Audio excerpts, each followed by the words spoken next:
All right, hey, here we are.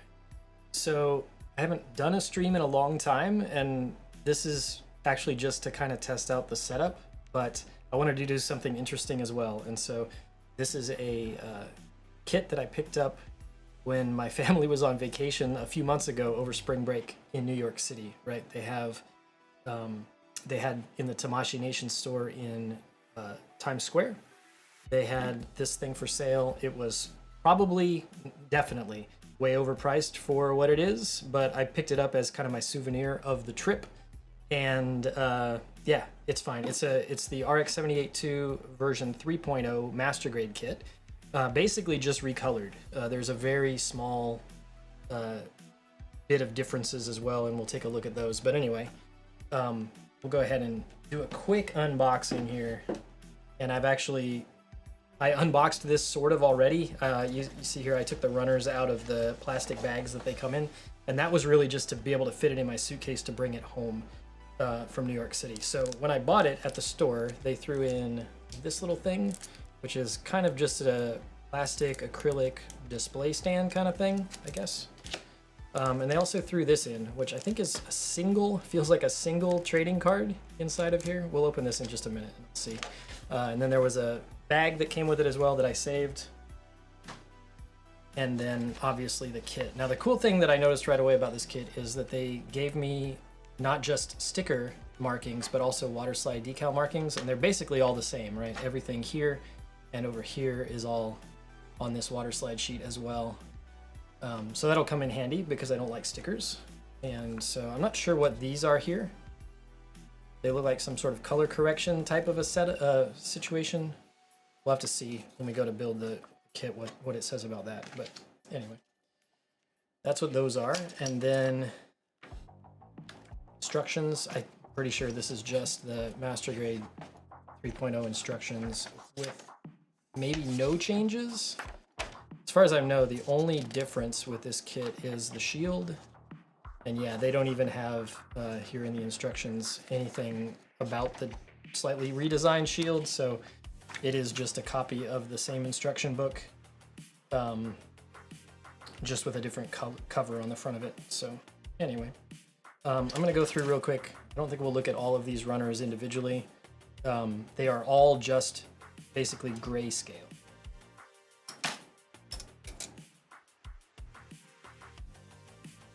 So, okay, interesting. So those were copper foil stickers, is what you're saying on the original? Huh. Yeah, so they just reused the same sticker sheet. So yeah, anyway, the coloring with this one is just shades of gray. It looks like probably 3 different shades of gray. So this is the lightest one here. And then this middle one here, kind of the backing of the shield. And then everything else is this nice, almost black, dark gray. So I'm gonna go through real quick and just sort these. Of course, we got polycaps. I'm gonna sort these in alphabetical order, just so that I can then pull them out of the box easier as we build.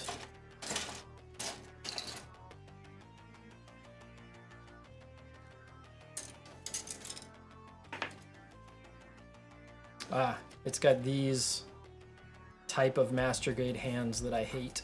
That's awesome. Yeah, it does kind of have prototype vibes, and I'll show you in a second the one runner that's different. It's just a marking on the shield, but they did it as a separate set of pieces, which I guess is nice. So normally when I build kits, I paint them. This one I obviously won't, because kind of the color scheme is the special thing about it, right? So here are those 2 parts, the 2 runners, that are the only thing, as far as I know, that is different between this kit and just the standard Master Grade 3.0. So it's got this, I guess this is the logo of the, it's a Japanese clothing designer, I believe. Some sort of fashion person that they collaborated with here, and so this is their logo, the 2 lightning bolts, and they just go right in there like so. And like I said, as far as I know, that's the only difference from this to the, or from the original Master Grade 3.0 to this. This is really interesting to me as well. They molded the beam saber effect parts in like this kind of smoky, transparent gray.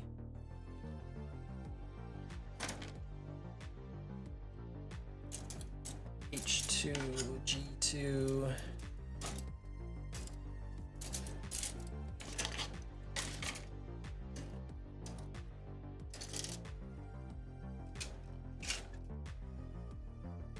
So weirdly, I have never built, is this true? Let me think about this before I say it for sure. I'm pretty sure. Yeah, it is true. I have never built a Master Grade 3.0 RX78 of any variety. And I know there have been a lot of them. So that's actually a little surprising to me to think about, but it is true.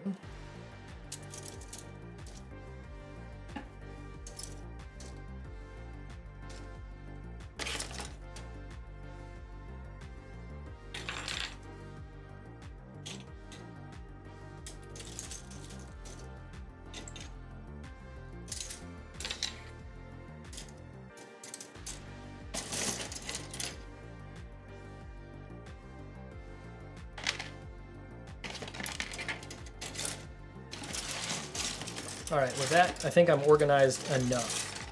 I'm just gonna set this off to the side over here.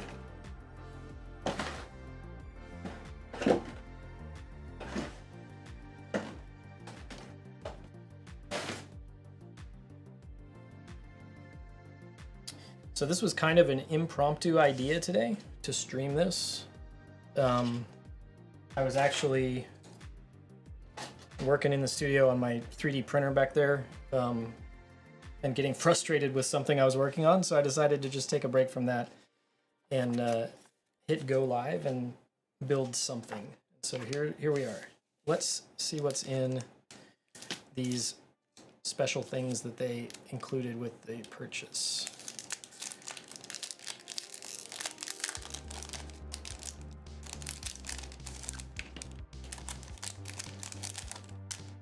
Huh, there's a bag with another bag inside of it.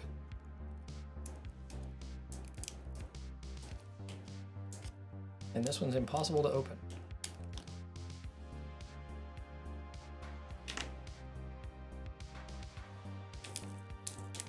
There we go.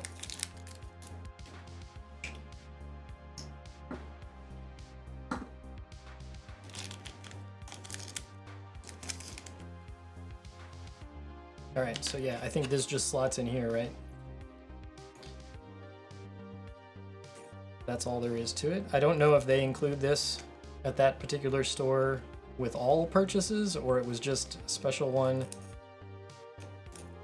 or a special thing that was part of this promo that they were doing, or what. But yeah, whenever I put this thing on display, I'll probably just throw this in front of it to remind myself where it came from.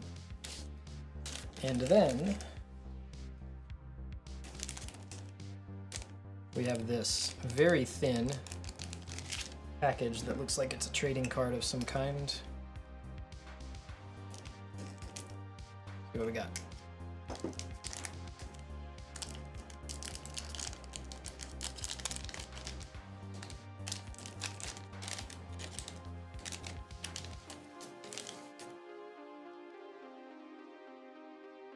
It's a gun tank. Or I mean a gun cannon. It's like a plastic card. Here, I'll get you a closer up view of it.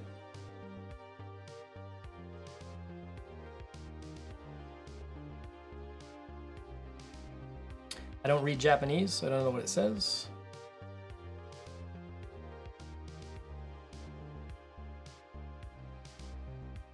But there we go. If anybody knows what these are for, let me know.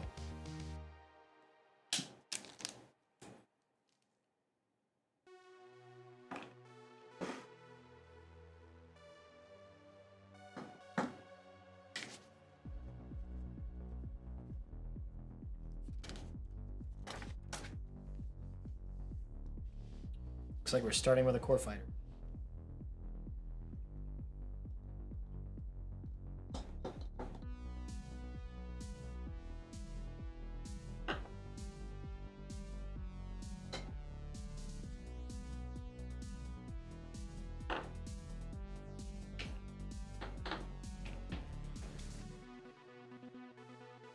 So I think in the interest of trying to keep the plastic as nice looking as possible, since I'm not going to paint this kit, we're going to go with the glass file for cleaning up nub marks when needed, and otherwise I'm just going to trim the parts very carefully and hope for the best. What I'll probably end up doing with this thing is just put the water slides on it, maybe do a little bit of panel lining, although with the very dark gray color, that's probably not going to show up that much anyway. And then just top coat it with a flat top coat. That'll be the end of it. Yeah, let's go.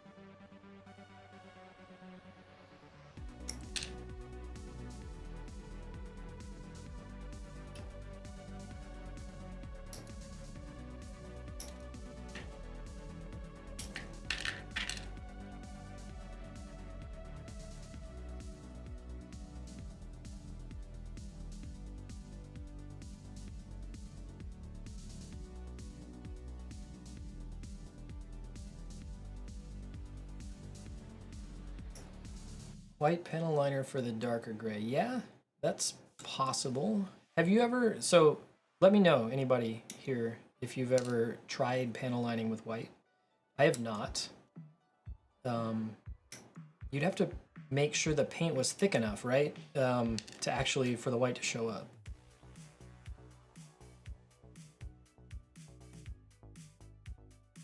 Seems like something that might require a bit of experimenting before actually, you know, trying it on a kit. Of course, I guess if it looks bad, you can always just wipe it off, so. But yeah, interesting idea. I'm just gonna end up trimming this entire A-runner, aren't I? Just looking at this, these are all core fighter parts.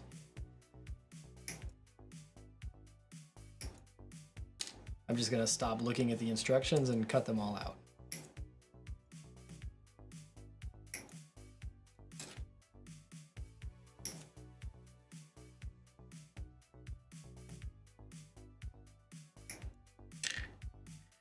Seen it in one of the Facebook groups and it looked good.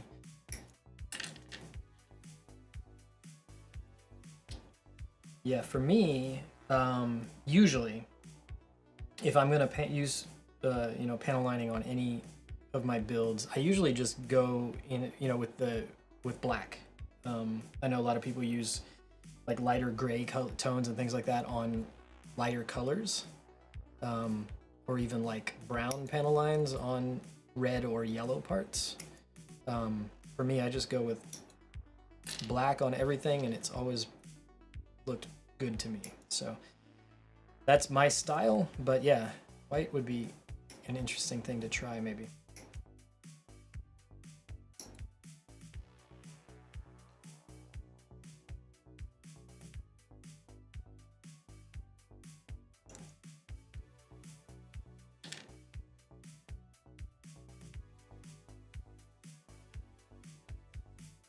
Hey, 16, is that what I call you? I don't know what to call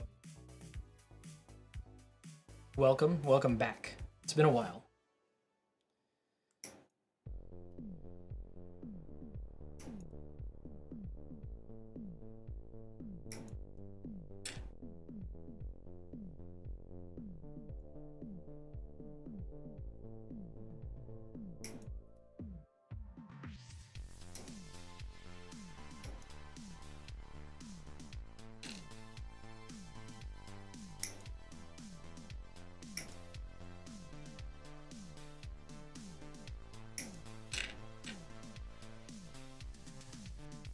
See, now I actually am looking back at the instructions to make sure that I need all of these parts. They certainly look like I do.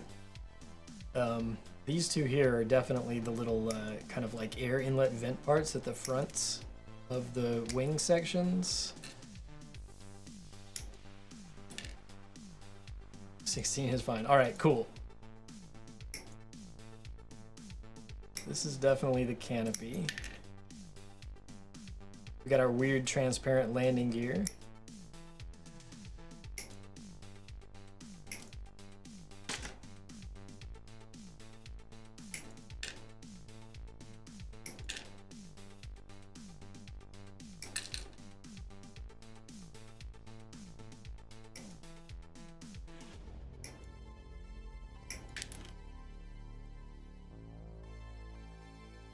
First piece off the desk today, but I caught it.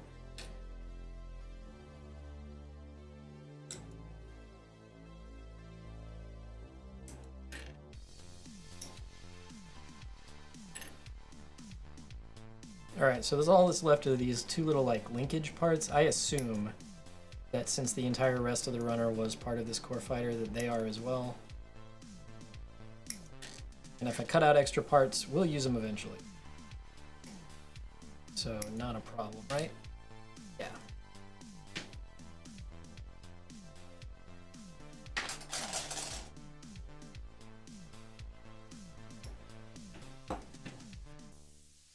Oh, hey, so before I forget, I'm supposed to be, like, the whole point for pushing go live today was to do some testing as well with this camera setup, because I have some other builds planned for later on this summer, which are going to be ones that I want to record some footage of while I'm streaming, and potentially use that footage for videos on YouTube later on as well.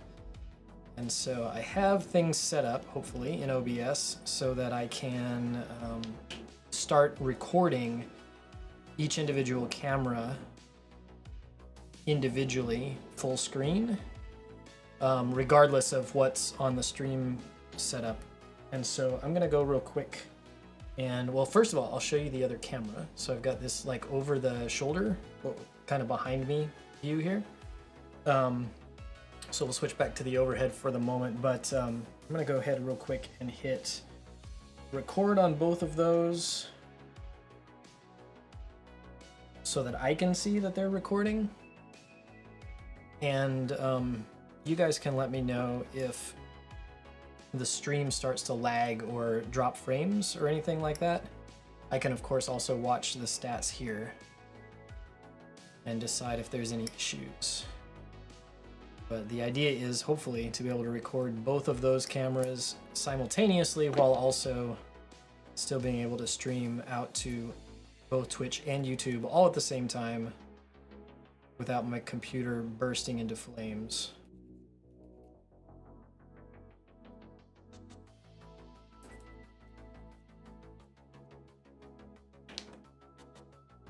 Where's my dust brush? It was over there.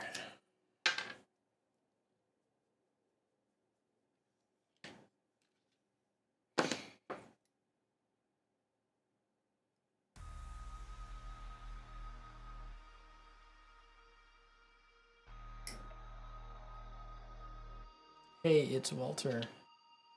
That's another name I have not seen in a long time. Hello, how's it going?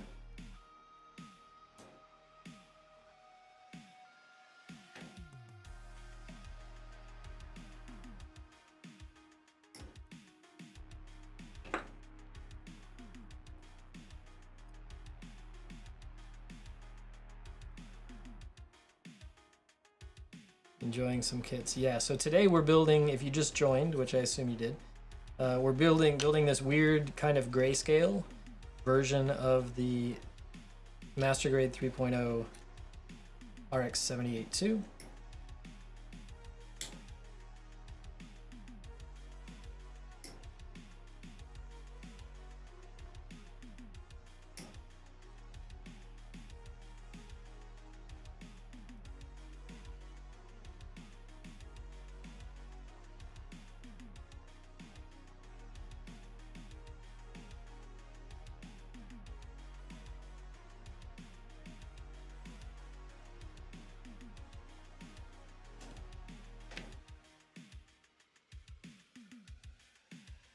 And I will continue to be careful here with nub marks and cleaning parts so that we don't have any like sanding marks and scratches on things as much as possible as we go here.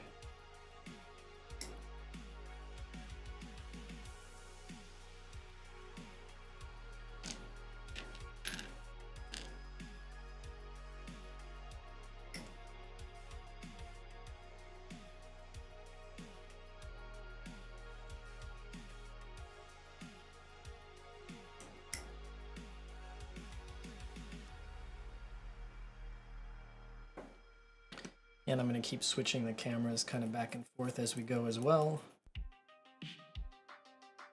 so that I can continue testing.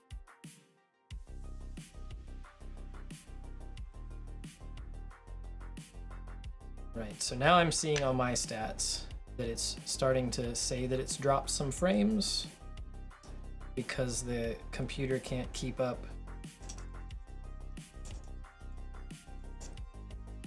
with encoding everything.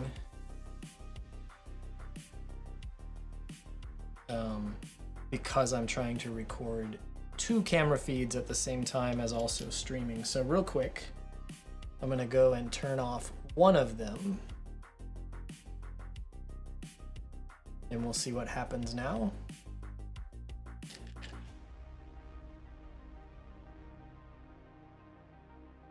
Looks like it got slightly better, but not great. The other problem, just kind of thinking out loud here, is that I am the 2 camera feeds that I'm recording to disk are being recorded to an external drive that is plugged in via Thunderbolt on my Mac that I'm streaming from here. And so it might be a disk bandwidth thing as well. Yeah, right now it's kind of right on the borderline of being able to keep up versus not. So it looks like I can almost successfully record one of the camera feeds, but not both at the same time.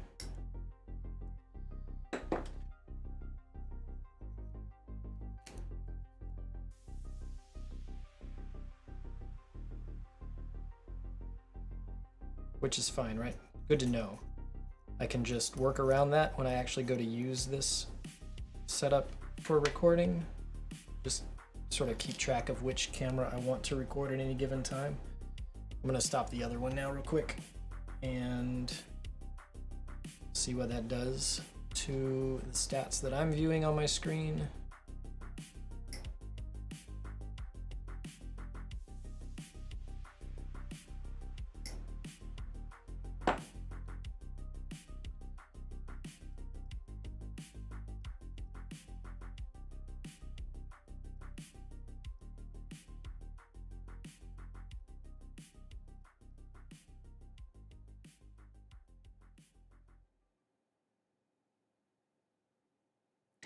Yeah, that's looking better now for the stream health. So I guess moral of the story is I can record one at a time, kind of. I know one of the 2 cameras has the ability to just put an SD card in it and record straight off the camera onto the SD card. So I suppose I could do that and take the encoding load off of my computer.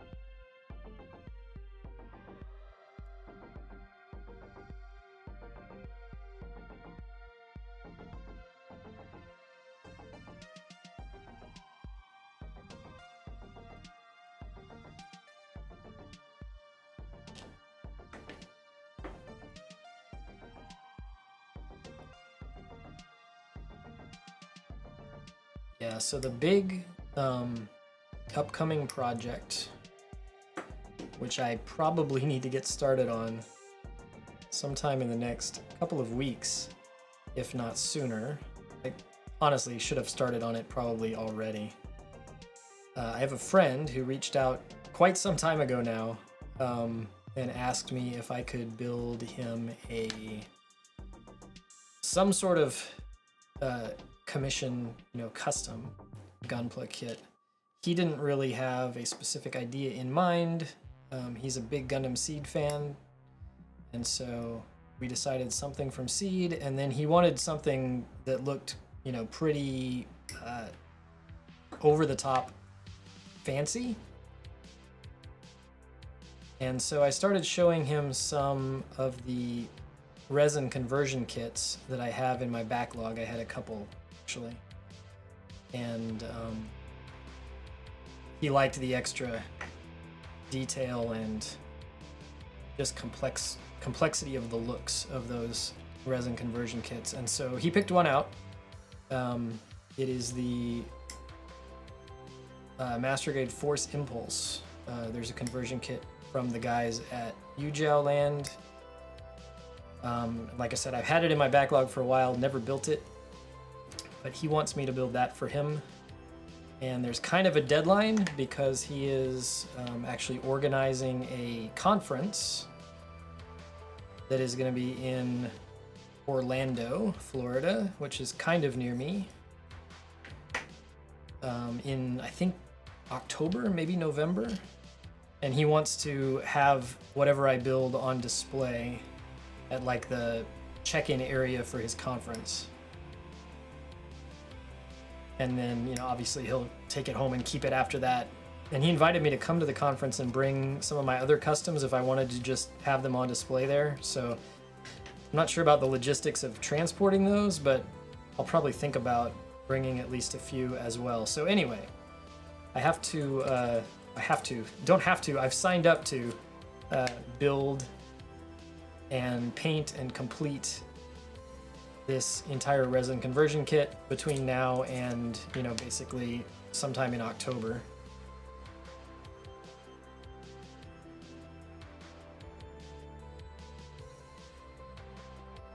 And so I'm going to get started on that pretty soon. And what I wanted to do is, since I'm building that anyway, record some video footage while I build and probably produce a short video series for my YouTube channel talking about the process of building a resin conversion kit, all the extra steps that go into prepping and sanding and fitting the parts and then painting and all that stuff. So that is why today we're doing a little bit of testing of cameras and recording and stuff, so that I can convince myself that all of that setup is going to work well before I actually go and start building that kit.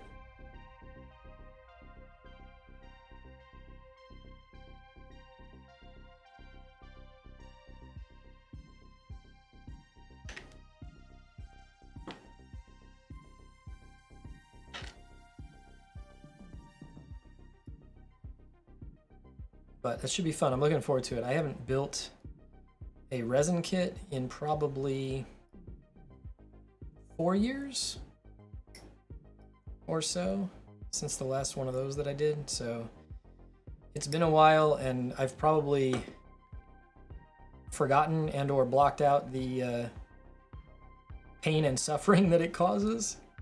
It's a lot of fun, but also a lot of work to build those kinds of kits.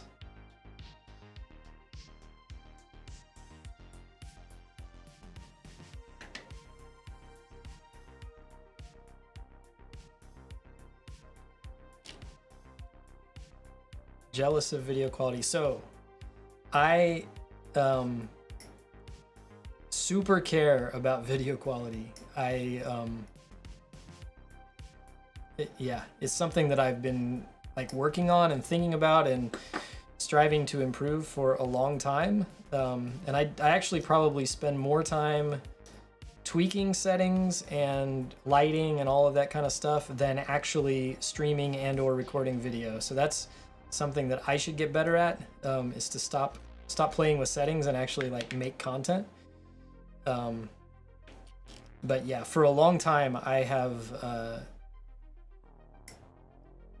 I mix audio as a volunteer for my church and also for some other stuff that I've done in the past as well. So I'm a sound guy, not professionally trained or anything like that, but all things production I am super interested in, and I try to sort of roll that passion for good production quality into the stuff that I do here in the studio as well.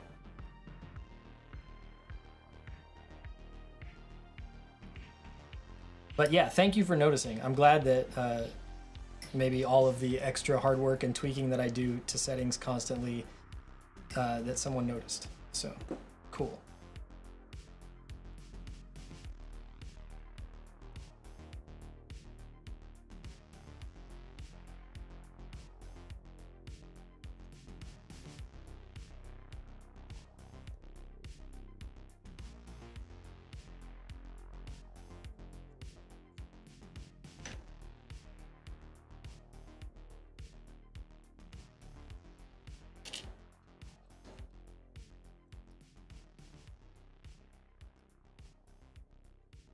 It's really different too, right?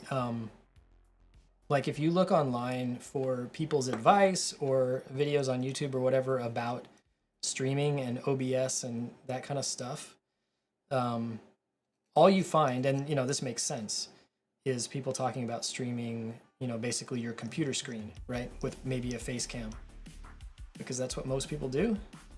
And so when you're in a situation like this, where I'm sitting, live trying to film footage of me working on something, it's different, right? The considerations you have for lighting and cameras and all that stuff is, I think, quite different than the streaming setups that most people have. So yeah, it's something I've been working on for a while and thinking about and trying to figure out the best way to set things up and to make it repeatable, right? Because the problems I've had in the past with having a kind of consistent streaming schedule, one of the problems I've had is that from time to time in my setup in the past, I would like turn things on to get ready to stream and then find that something didn't look right, a camera was not right or didn't seem the same as the last time.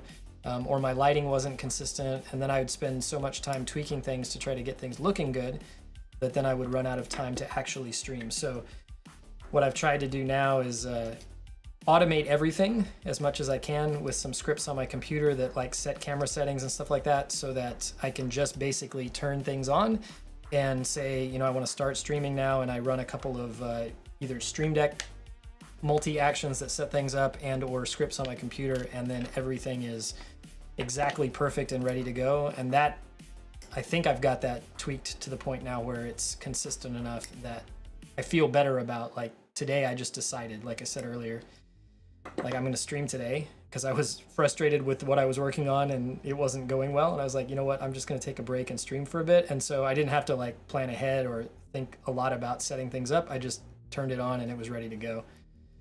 So that's nice as well.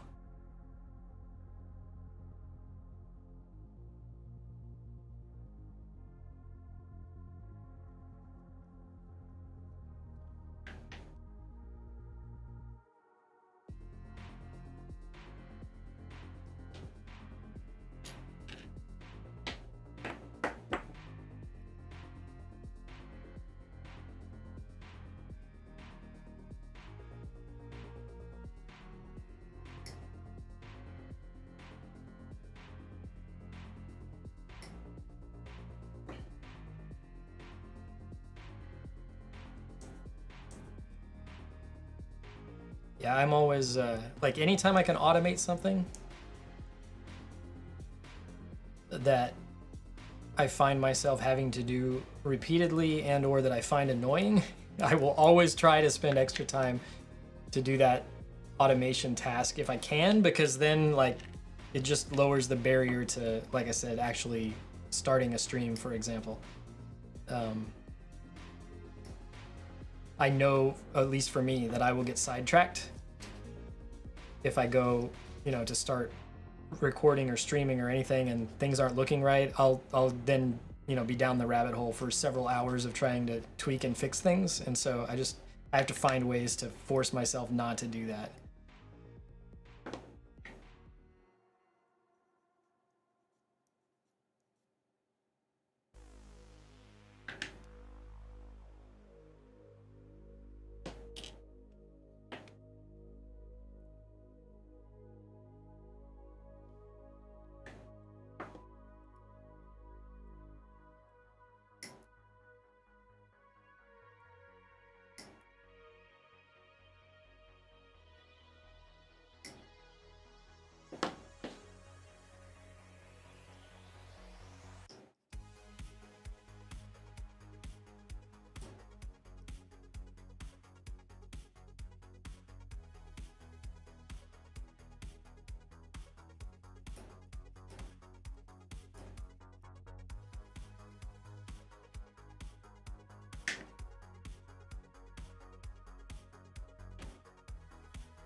All right, finally, it's time to put some pieces together.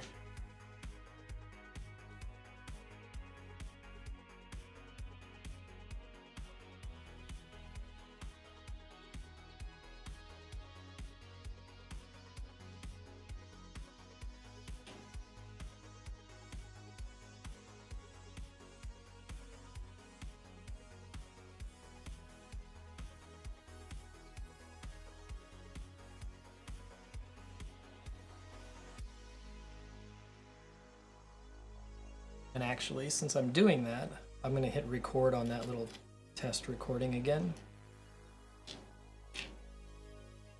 so we can see if and how much it destroys my frame rate here.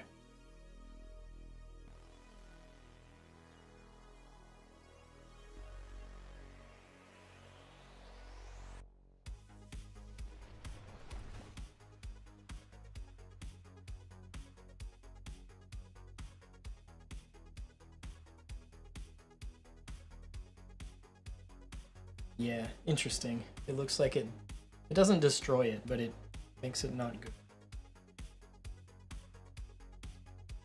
So, note to self, find a better way to record footage from the cameras that is separate from the processing that the PC needs to do to create the stream.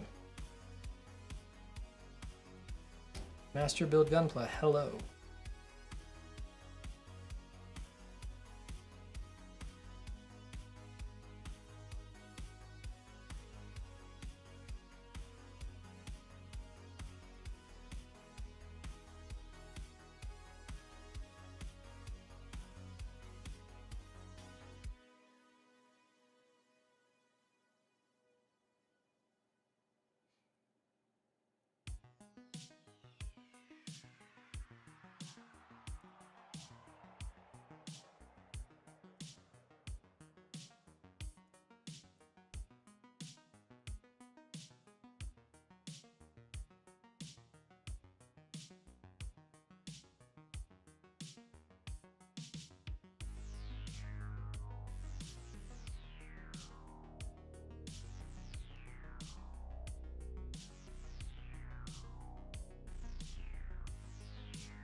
The way that these wings here for the core fighter slide in is interesting to me.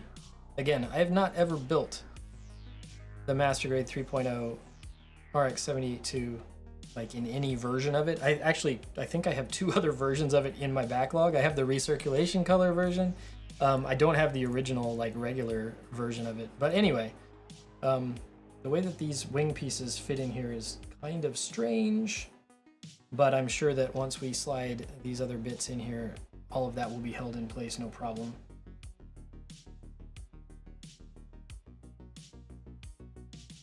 It just does feel a little bit strange there.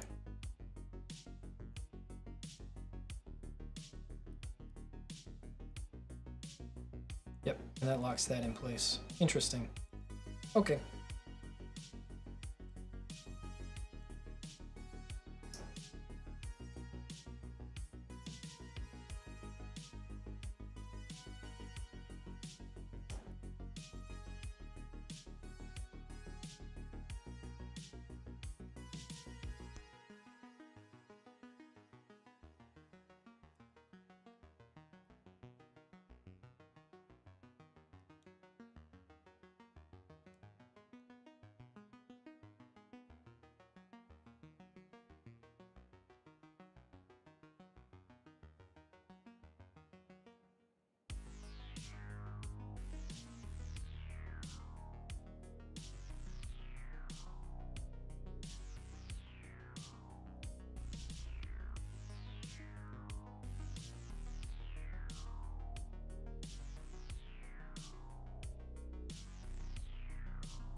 There it goes.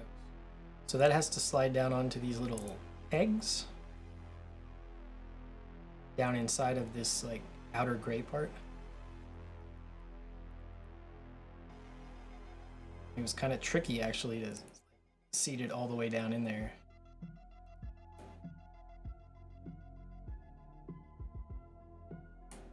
But yeah, now it is correct.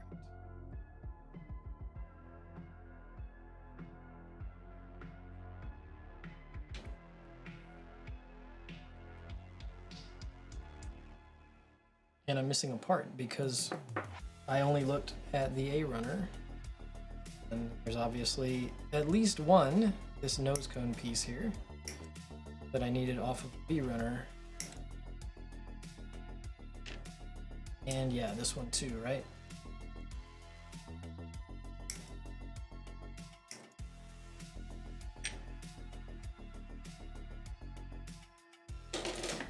Maybe that's it for now.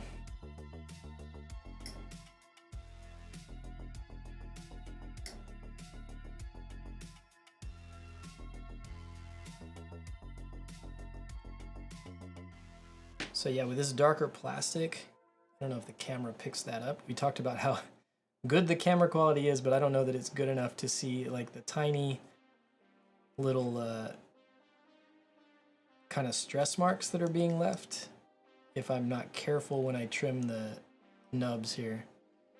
So the glass file is definitely going to be important to get those cleaned up just perfectly.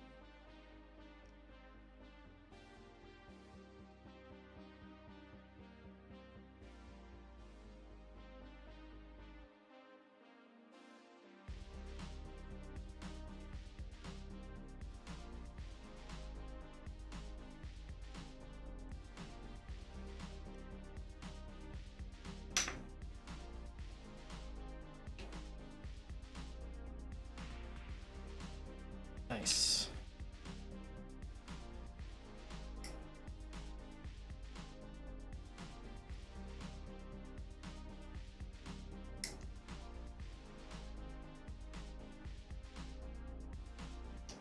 This one's got a mold line on it too, along the bottom edge here.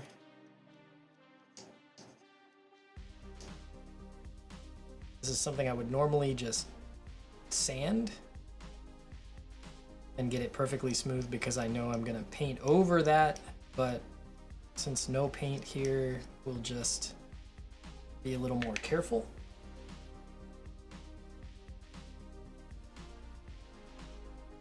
Although I am going to use this 1000 grit sanding stick here, just a touch.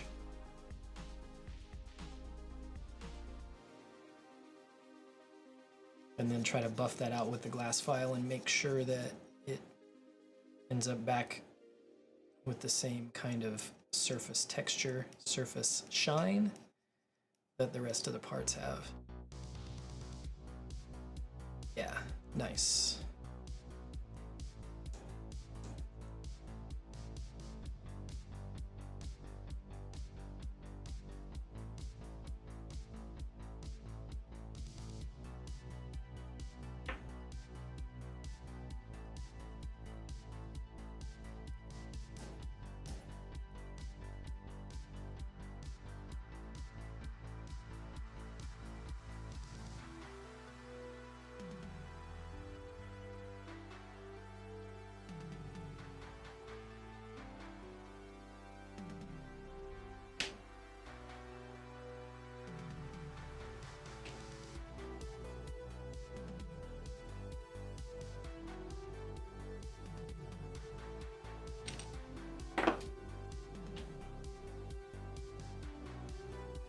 All right, back to what I was doing. What was I doing?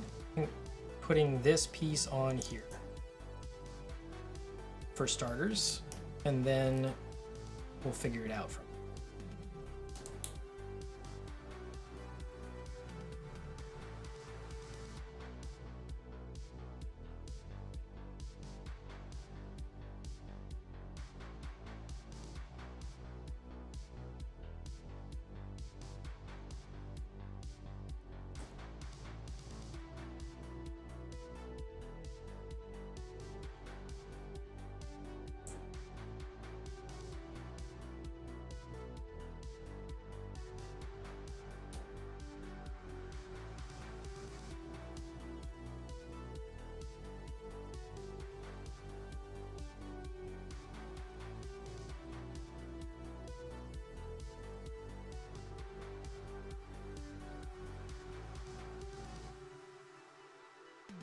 All right, so there's kind of our first look of the 3 shades of gray all together.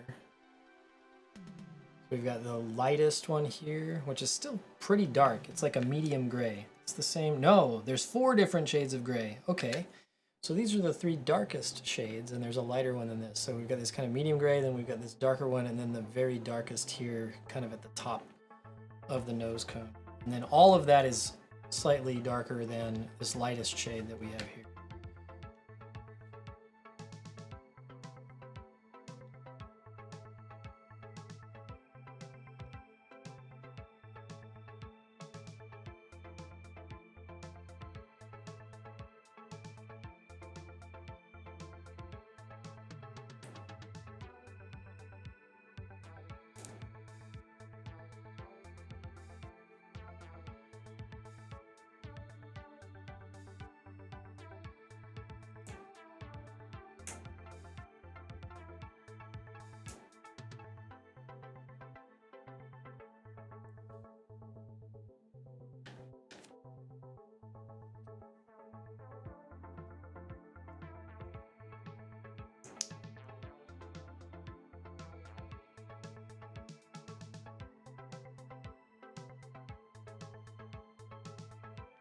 All right, before I slide those together, I need to get some plastic dust out of here. There we go.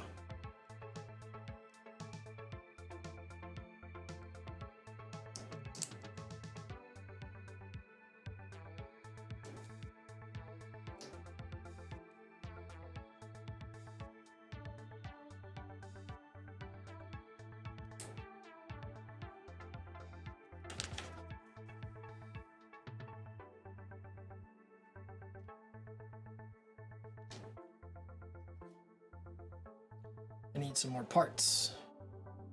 At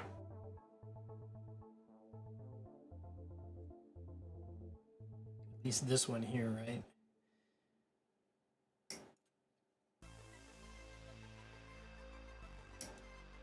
Probably not any of the rest, because these are definitely the chest of the Gundam itself.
So the instructions now for this part of the build here, you're sliding this tail fin into the core fighter. They actually have it pictured from like 3 different angles to try to help you get this positioned correctly. It is a bit of a weird slide fit, and I'm wondering if I should go grab some tweezers to help me get this lined up and pressed in there. Normally I have the tweezers here with me. They're normally right here in this opening in my little holder that holds my nippers and my knives, but they're not here because I was using them somewhere. Over there. I'll be right back.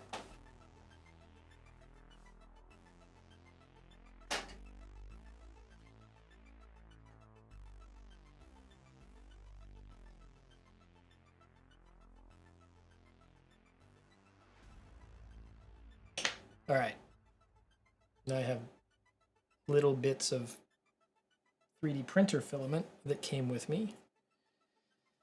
All right, that's better. So yeah, I think that they just want me to push this down kind of under here.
Yeah, that's a difficult fit.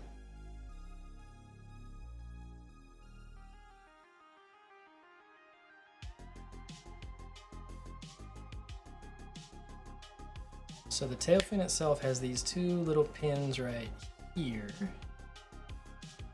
that want to press into these two grooves.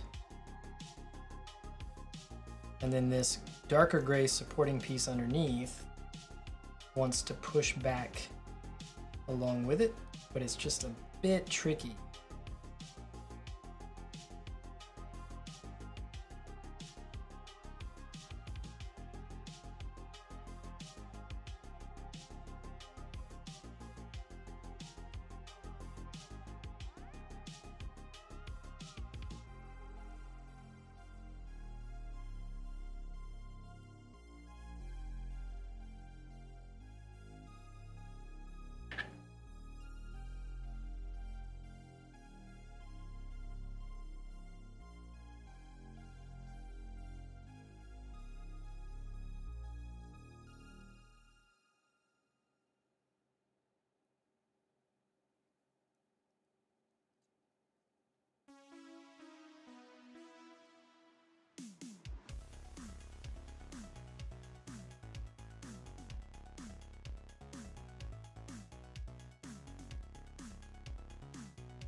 Yep, so for that to work, this is going to have to slide back a lot more than it wants to.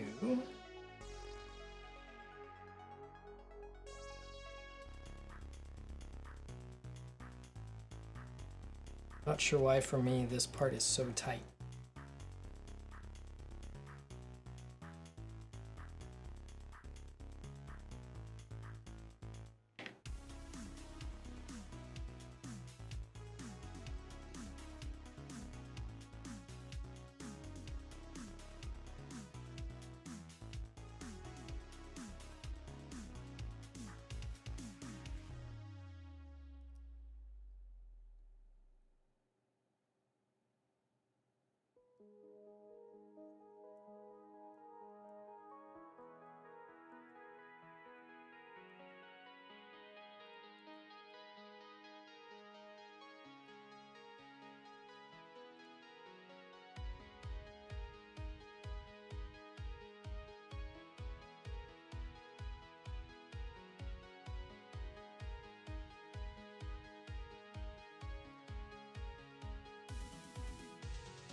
There it goes.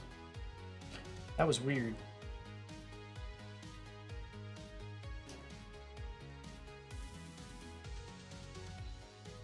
But yeah, now we're good.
All right, and then there's these landing gear, which were molded in clear plastic. Strange. But I'm not going to attach them because this thing is going to have to fold up and go inside of the mobile suit, right? So I'm just going to leave it like this, or maybe even just go ahead and fold it up now.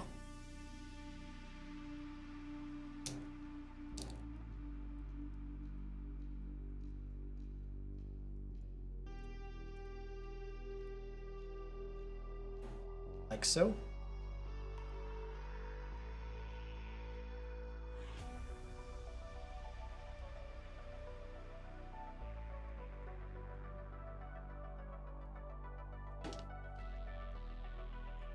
And then we'll just set the landing gear off to the side.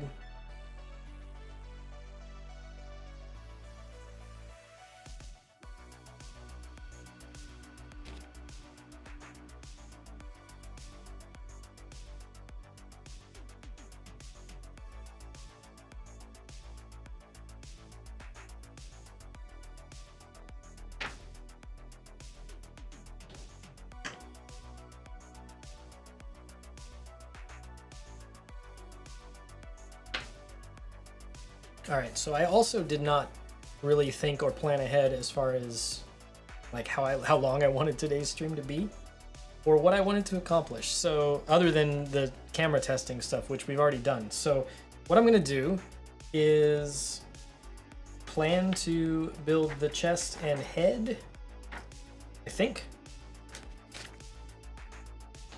And that might be all for today, we'll see.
So now I'm curious. Maybe I should have looked this up ahead of time, but looking at this version of the RX78 and especially like the markings, the sticker and water slide decal markings here, the style of these is very similar to the real grade, like the 1.0 real grade of this kit. Or this mobile suit. So now I'm wondering whether, did the 3.0 master grade come after the real grade? And they copied a lot of that styling that they did for the real grade kit, the first real grade kit? That's my guess. But I don't know for sure what the order of those designs and releases was.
new strategy with these very darkest gray parts, and that is to trim the nubs ever so slightly up and away from the surface of the plastic. Like normally with these, uh-oh. I lost my cameras. That's not great. Hey, they're back.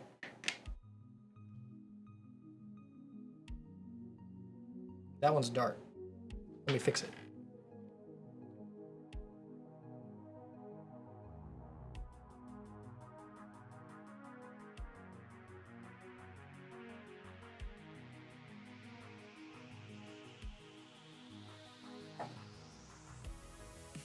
And we're back.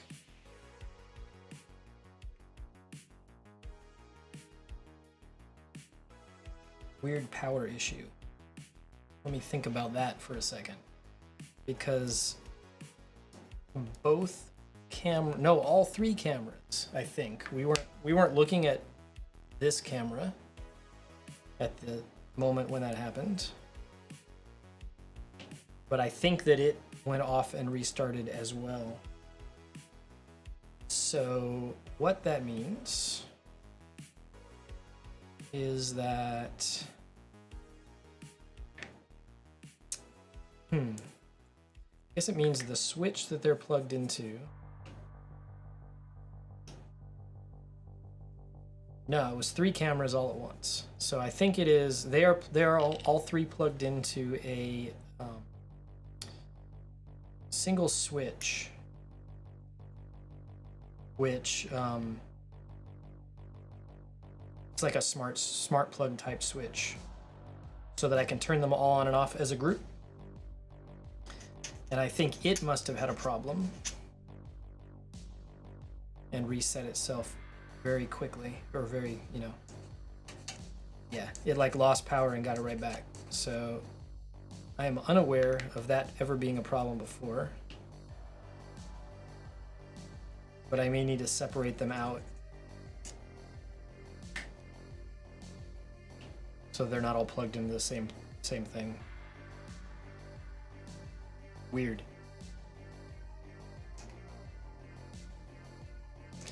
It is extremely hot, though, since you mentioned overheating. It is extremely hot in my studio today.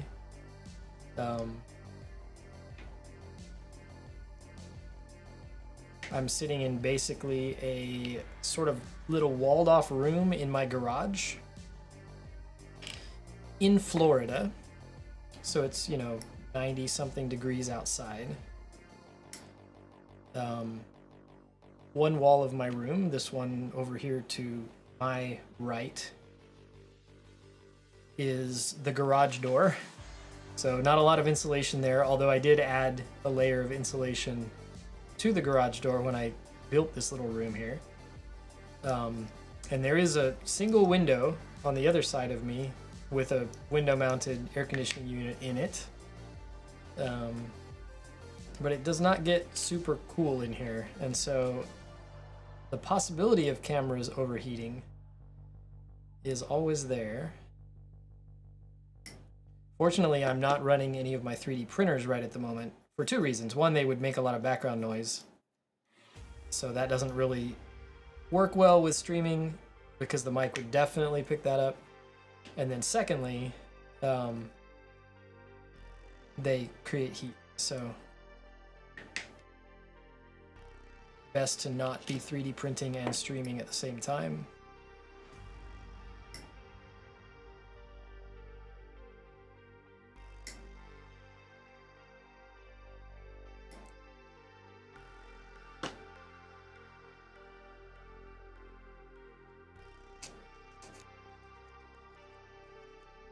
So, but I believe what I was saying before the cameras rudely turned off and distracted me is that I've decided with these darkest gray color of parts here that the best course of action for getting them to look super clean is to trim the nub slightly away from the surface of the plastic, which is not usually required with these God hand nippers. you know, I can usually just place it right against the surface and get a perfect clean cut. But what I'm doing is just leaving a tiny bit of the nub behind and then removing the rest with the glass file, and that seems like it is leaving a little bit less of a mark. And by that I mean almost none at all. So that's good.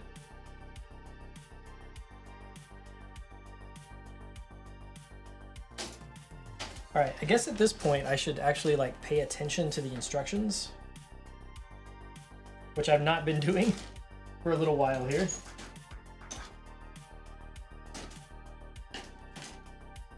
And we'll go ahead and actually cut out the parts that I need and maybe work on them like a few steps at a time instead of doing the entire assembly.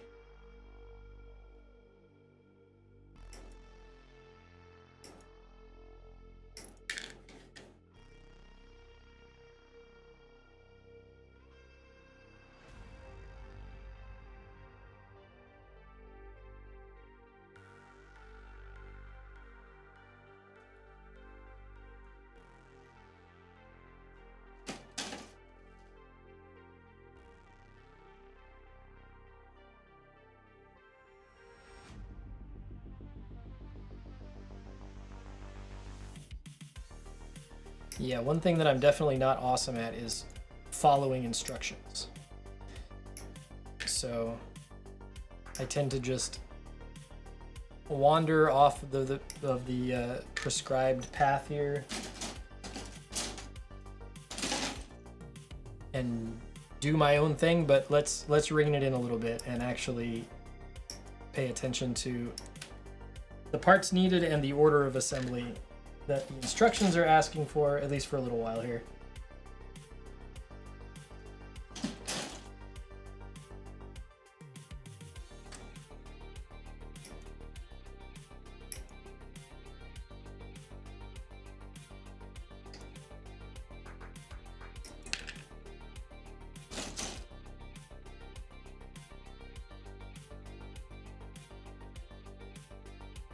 Hey, cool. Both cameras are still working.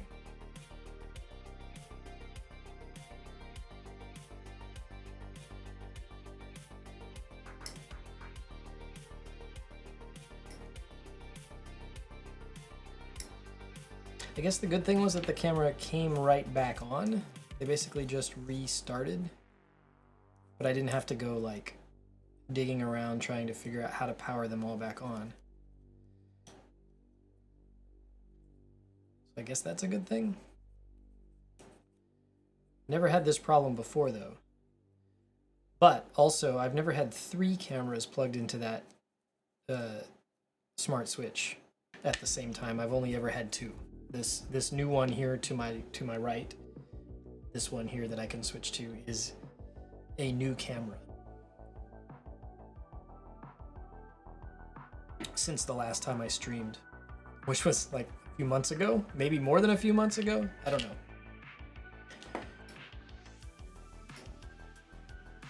It's been a while.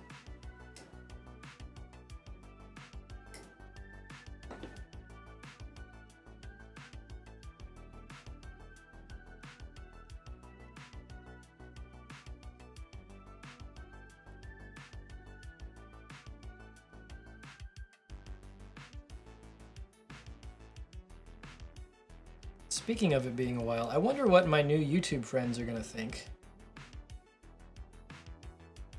They're probably not watching, right? So if you don't know, I have a YouTube channel. It was always very small, and I would post build videos and things like the occasional live streams and stuff like this on there.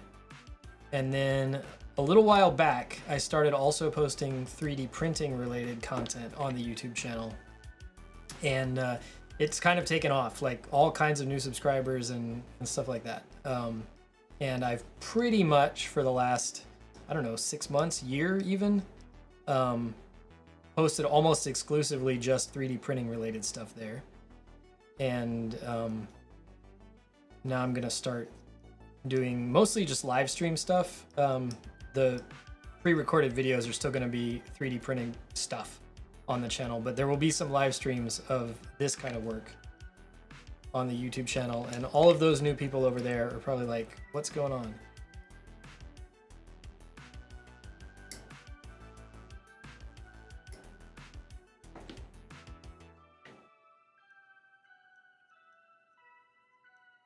So if you're one of the new YouTube subscribers that's here for 3D printing stuff, don't worry, that's going to still be on the channel.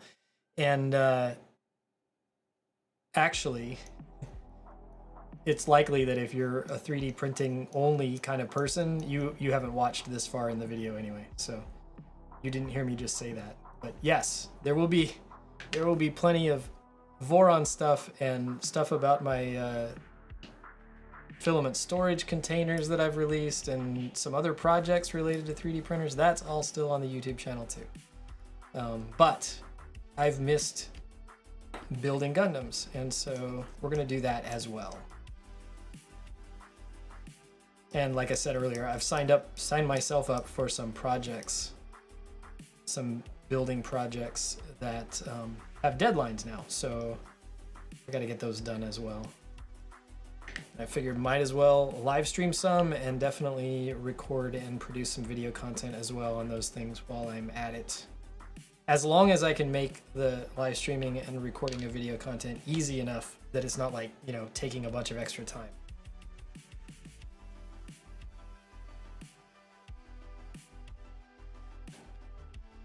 All right, so these go like this.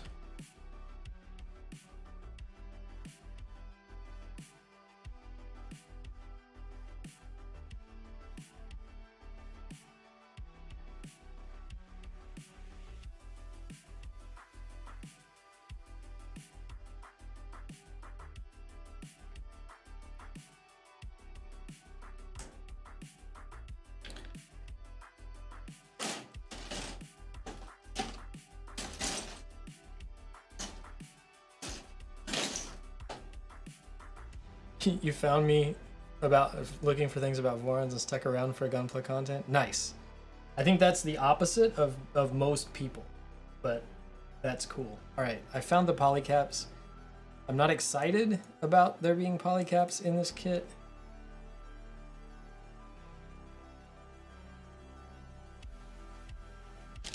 But here we are.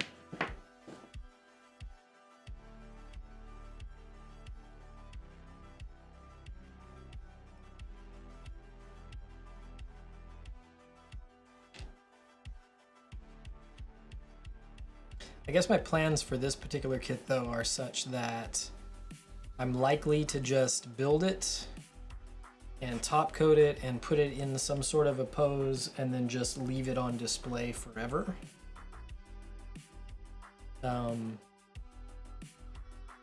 So I'm not, I guess, overly concerned about these polycaps being something that will cause trouble over time. It'll probably be fine.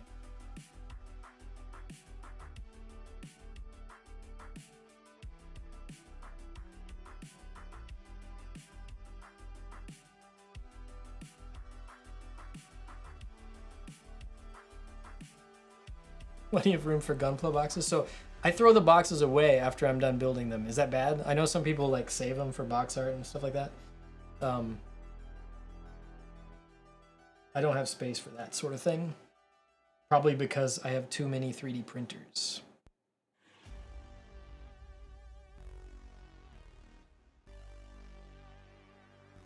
And by too many, I mean currently 3. There are 3 of them.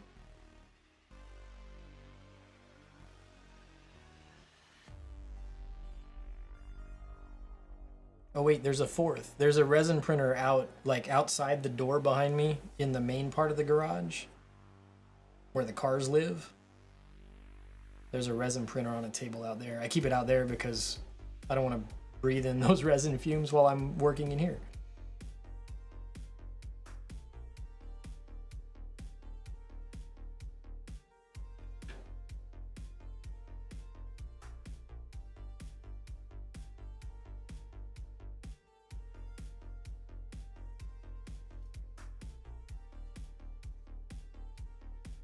So it appears that this guy has individually articulating chest vent parts. Right? Is that what I'm seeing here? I think that's what I'm seeing here on the instructions. So 3 little tiny kind of vent flap things that are going to go inside of the chest vents.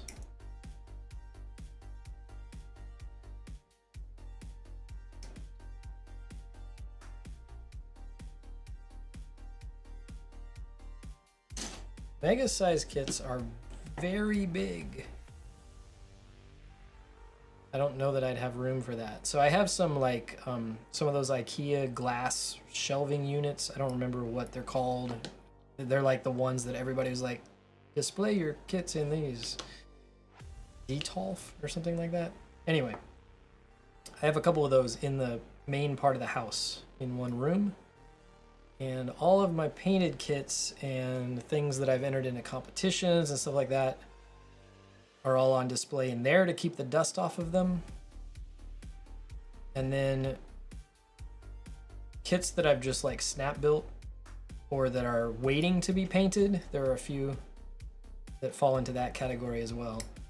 But that I don't really care about dust or anything. They're actually on the wall behind me back there. And they're not lit very well right now, so you probably can't see them. But yeah, I have a 3D printed wall back there that I hang them on.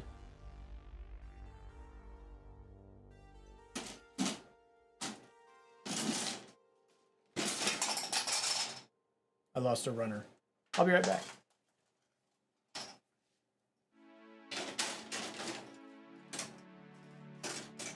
All right, what are we looking for? We're looking for these little tiny bits. Aren't they on the E runner? So why can't I find them? Oh, I was looking for light color and I found them over here. They're a dark color. They are all numbered the same. Well, kind of.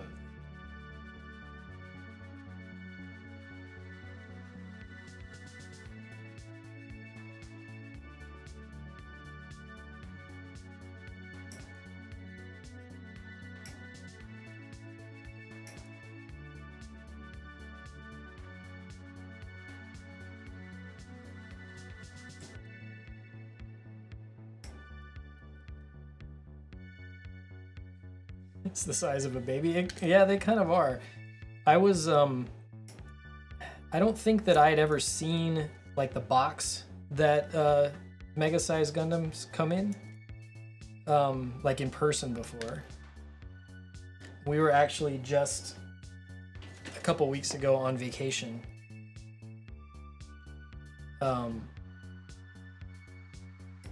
We went to South Korea actually, which was very cool. And we really enjoyed it, but while we were there, I figured I have to go look at least one Gundam base store because they have them there. And so we went to a Gundam base in Seoul, and my wife was super surprised because she found one of the Mega Size kits in a box, and she was like, that's the biggest box I've ever seen. And I reminded her that some of the perfect grades that I've built are in boxes that are just about that big. But yeah, for relatively simple kit, comes in a huge box.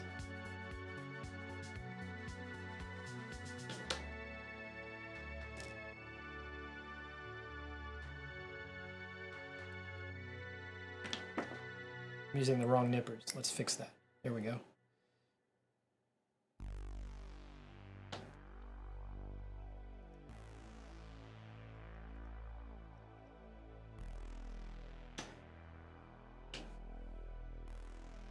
All right, so I am gonna build the 2 chest vents one at a time because these little vent parts here are so small. I'm usually fairly dexterous at putting tiny pieces together, but these are like on par with real grade parts.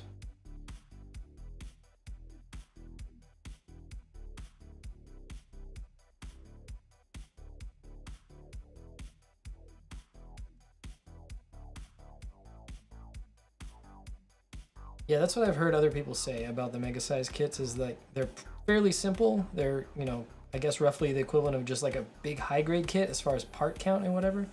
But because they're so big and they tend to include a lot of extra detail and stuff like that in the mold itself, they look really nice.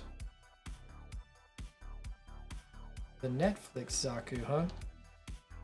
So those Netflix kits, or the designs of the Netflix Gundams, I guess in general, are something that may be controversial. Like, I don't know. I don't think I like the design of those mobile suits, but at the same time, there have been other things that I haven't liked the design of, and then I go build the actual kit later on, and I decide I like it. So maybe I just need to build one. But yeah, just looking at them in the show, I was not a fan.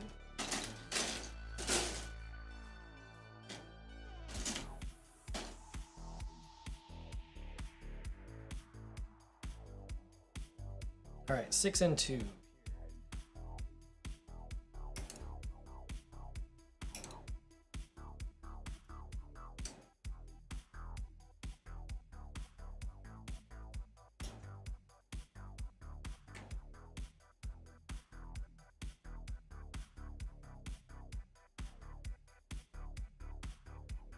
So yes, the Gundam G Quux, is that how we say it?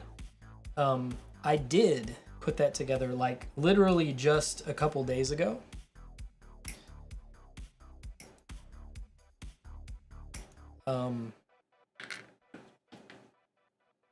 The story behind that is I went, like I said, to South Korea on vacation.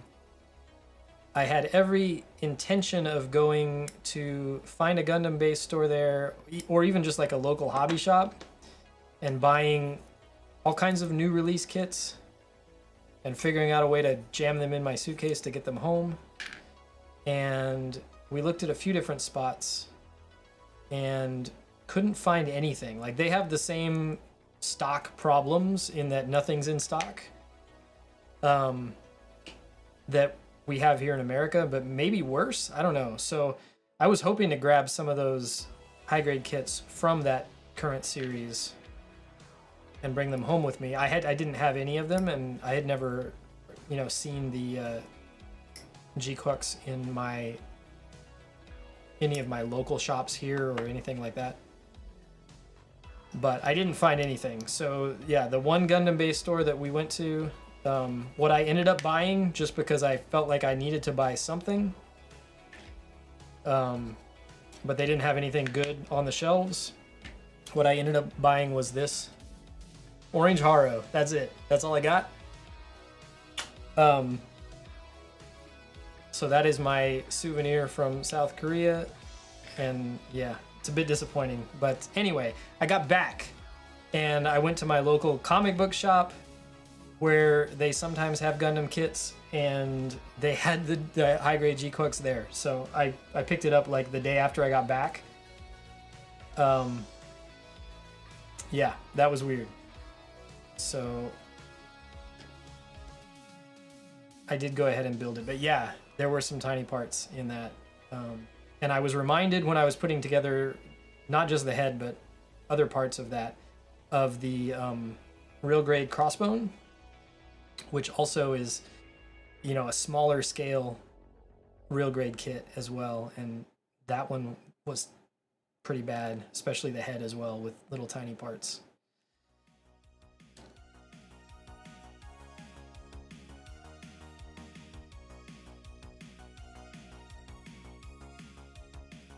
But yeah, go halfway around the world looking for kits. Don't find anything, come home and something good was here. So that's how it goes sometimes, I guess.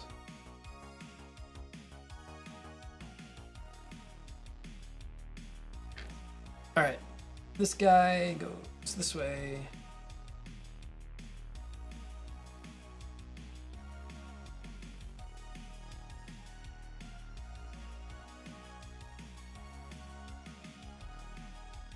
And this other one was, oh, you know what it is? I just have to turn it around.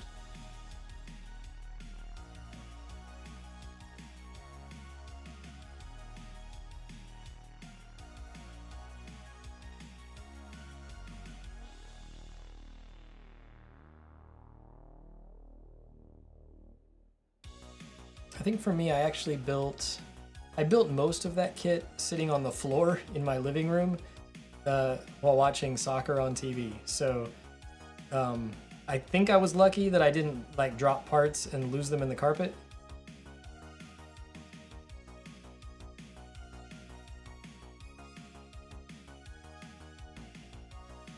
All right, there. Finally, I've got the right configuration of the angle of this part and these little fins.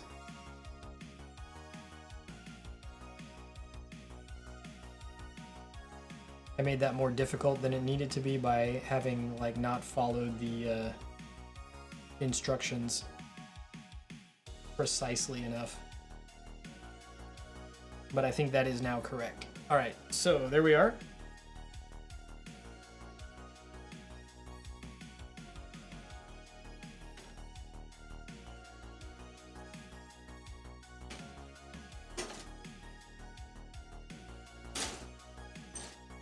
And now I have to do it again for the other side.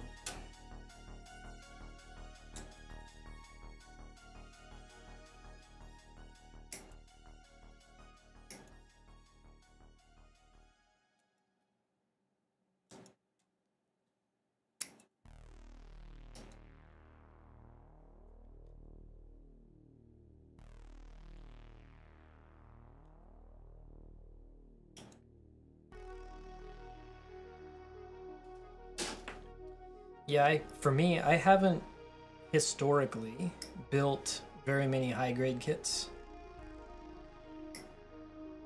I build mostly master grade kits just because I like the size and there tends to be more detail and, you know, sort of that gives you options for modifying and painting and all of those things that I like to do. But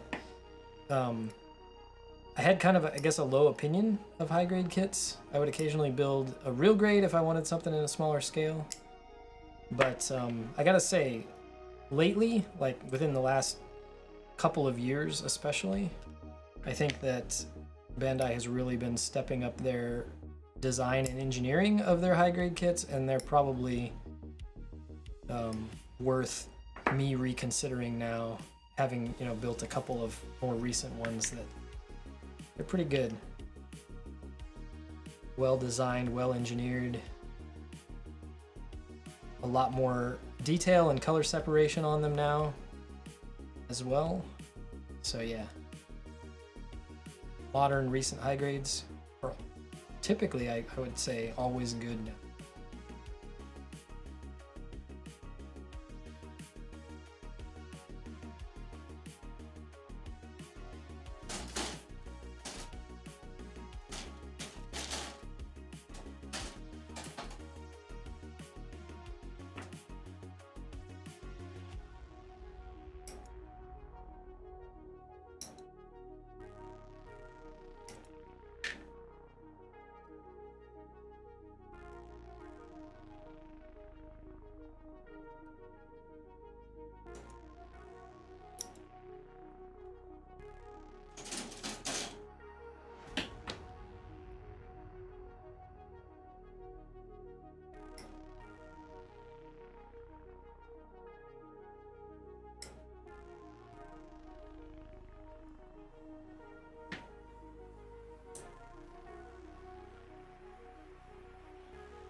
Yeah, so these individual movable vents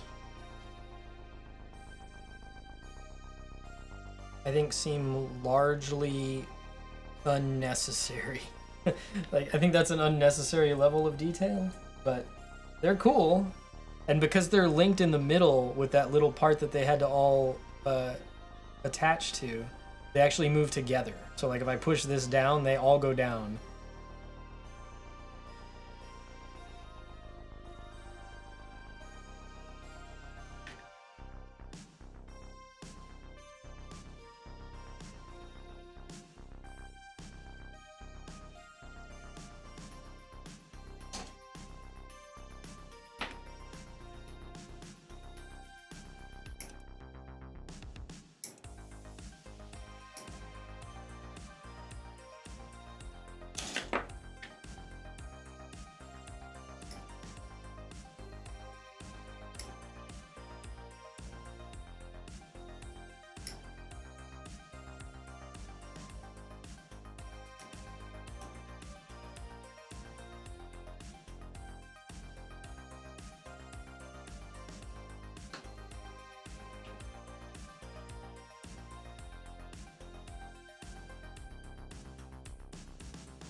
Alright, so those attach on the sides of here. Then this whole thing somehow fits over the top of it. Is that correct?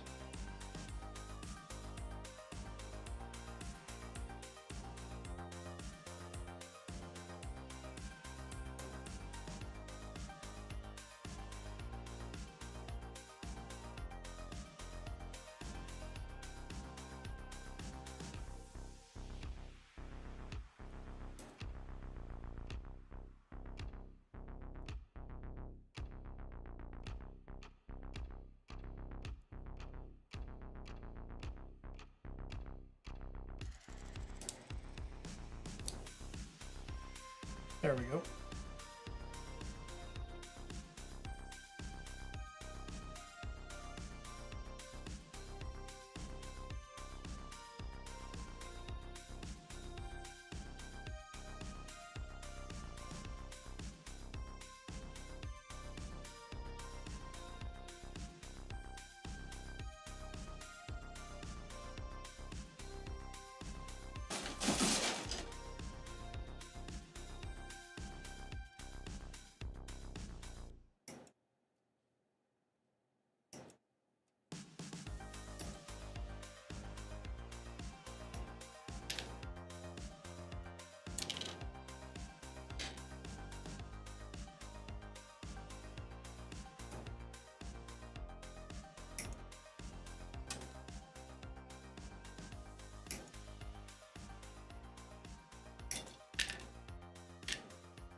So because they reused the runners from the original version of this, I see that we still get the regular shield and the little cross design that goes on it.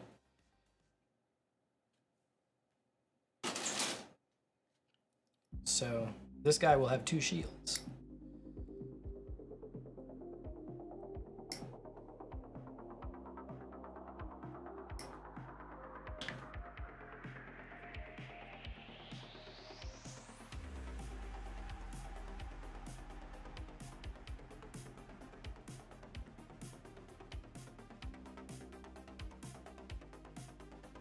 Or maybe more likely, because I don't want to, like, there's no reason to give him two shields, so what's actually going to happen is he'll get the special shield that came with the kit, with this version of the kit, and then I will save the other parts and have some spare shield parts for use somewhere in the future.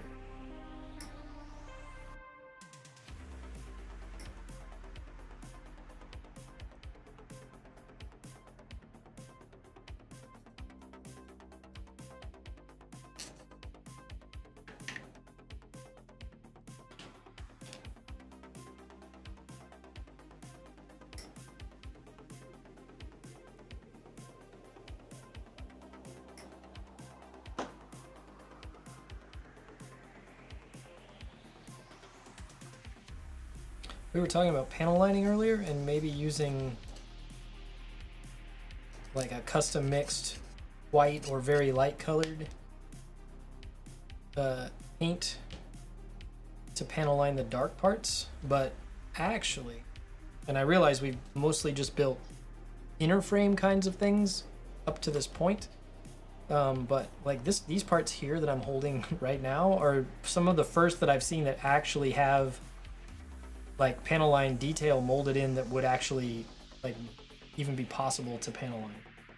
So it may turn out that there's not a lot to choose from here as far as even if we wanted to panel line stuff, there might not be a ton of that surface detail on this kit. I don't know. Like I said, having never built this particular kit before, I'm not sure what that level of detail is going to be like.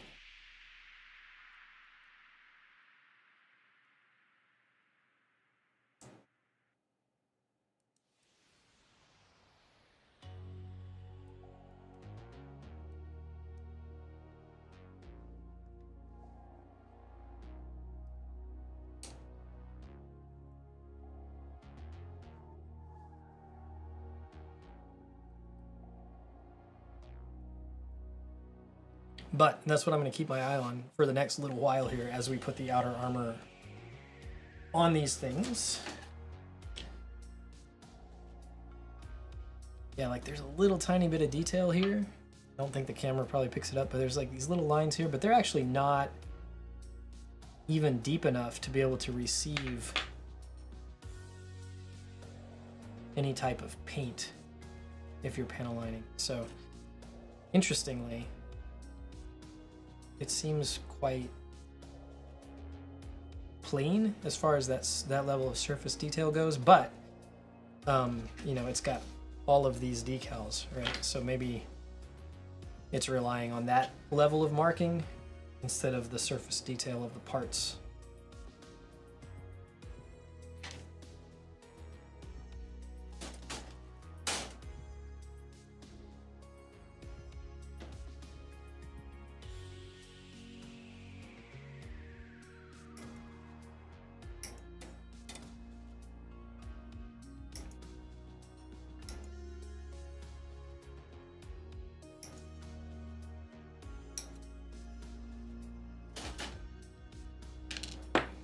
There are quite a few of like these little notch details, like these very tiny little rectangular notches. This part that I'm holding here has 4 of them, looks like.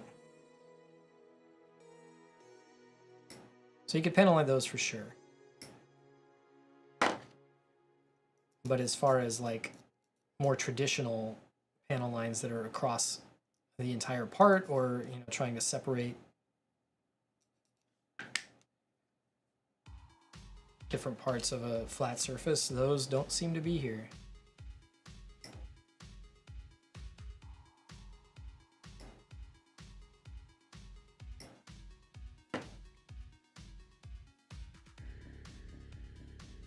Also, some of these medium gray parts, like the ones I'm holding right now, I've noticed have like that plastic swirl effect you get sometimes.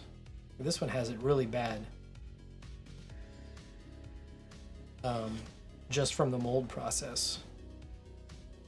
Nothing you can do about that, really. I guess adds character. If you're not painting over it, there's not really much to do about it, I guess.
Yeah, so really most of the lines that I see here are actually, you know, real lines between parts, not panel line detail on single parts.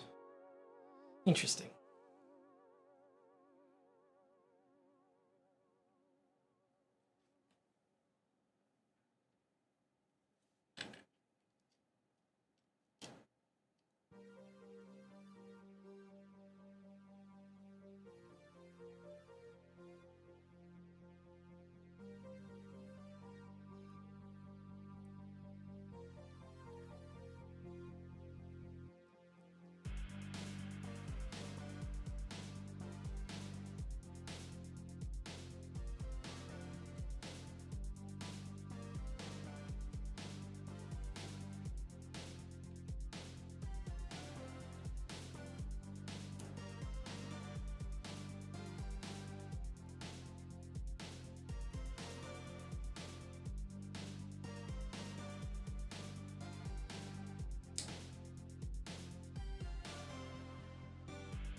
Nice, a little flap here that folds up out of the way if you bring the shoulder joint up. So you can actually bring it like straight up. I guess that makes sense. He has to be able to do that pose where he's holding his arms straight up in the air, right, with the gun.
Yeah, so this part here, which is the outer armor for like the lower part of the torso, it has these details on the back here, but they're like actually slightly raised molded details.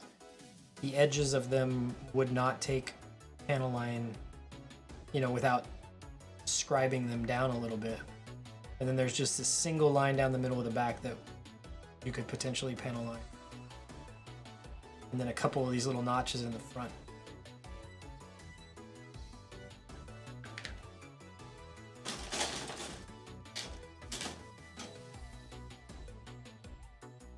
So with all that said, what I'm likely to do, having seen the parts in more detail here, and not wanting to modify the kit too much as far as colors or whatever, because the weird color scheme is kind of the point of this one. What I'm likely to do is just build it in its entirety, and not worry about any sort of detailing or whatever, and then look at the final assemblies of arms and legs and torso and whatever when I'm done And anything really obvious that looks like it wants to have a little bit of panel line work or other little detail work done, I'll just go ahead and do that by hand on the fully assembled parts before I top coat it. Well, decal it, of course, and then top coat it. It might look cool to hit some of these little notch details with a color, like red or something like that, just to contrast with the weird monochrome look of the thing. I'll think about that more as I'm building it as well. That might turn out to be the thing that I end up doing.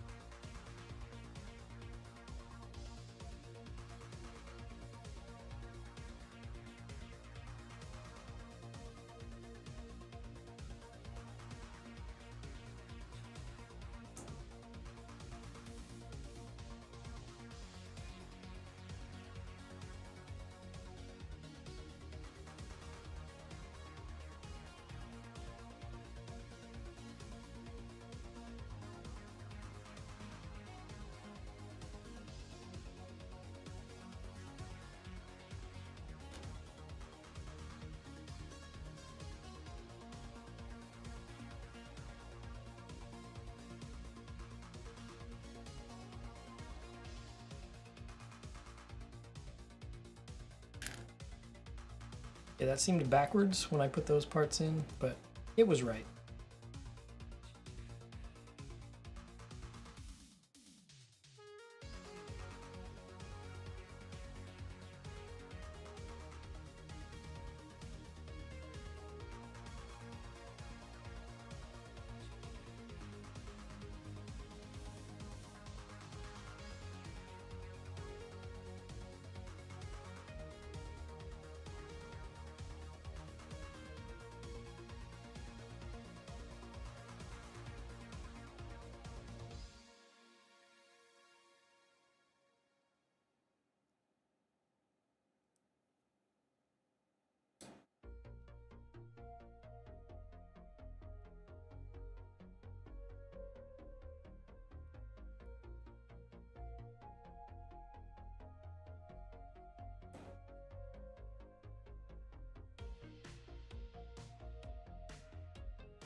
Changed my mind. I don't think that was right.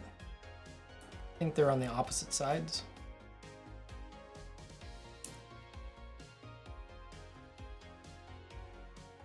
Again, this could all be solved if I just paid attention to the numbers on the parts when I cut them out. But, you know, where's the fun in that?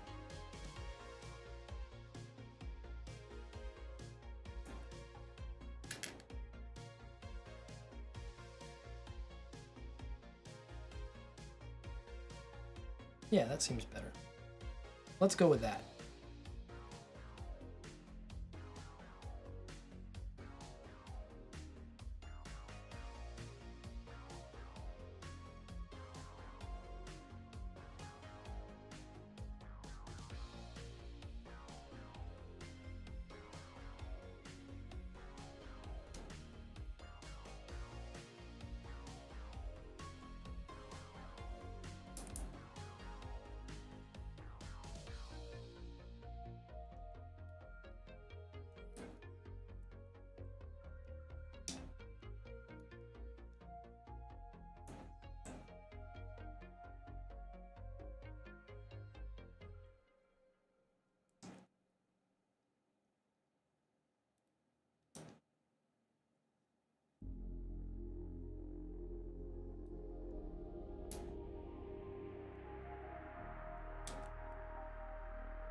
I made that harder than it needed to be. But it's good now.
What are we, like 2 hours in? I feel like I'm working at a slower pace than usual. Not that it's a race or anything like that, but I don't know. I feel like after 2 hours, I should have more than a core fighter and part of a chest unit.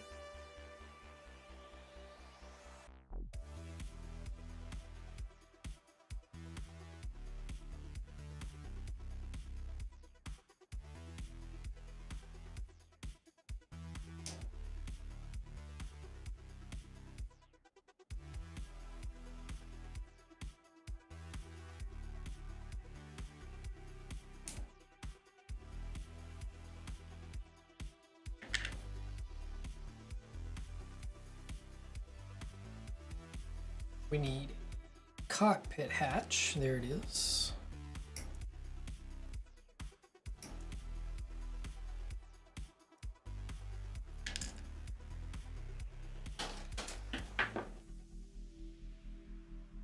I'm also a little surprised that in 2 hours we haven't been interrupted by the garage door going up, which makes a pretty loud noise in here.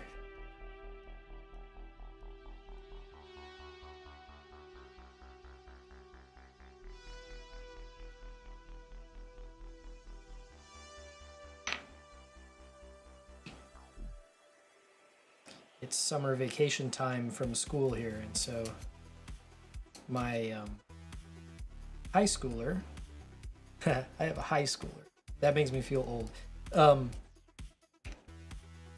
He and his friends are usually in and out, and he usually uses the garage door when he goes in and out, so I'm a little surprised that the door hasn't gone up or down lately while we've been working out here. All right, cool. So this slides down, but only with tweezers because my fingers are not small enough to be able to grab that little notch. All right, there we go. Is that all the way? Feels like it should go more. Do you slide more? I guess not. All right, cool.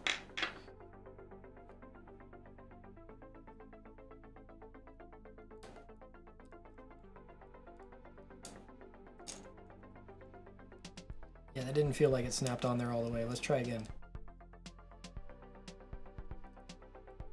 There we go.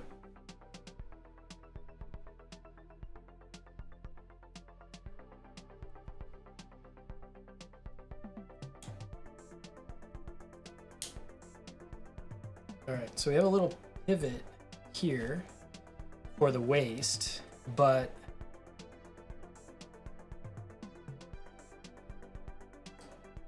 or for like the this won't be the waist.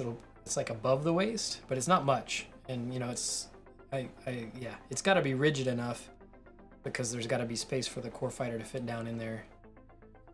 That's always been the problem with this design, right? Is they can't get much articulation in the chest area because the core fighter takes up, you know, requires some rigid space to attach in there. That's fine. Looks like it's time for the backpack.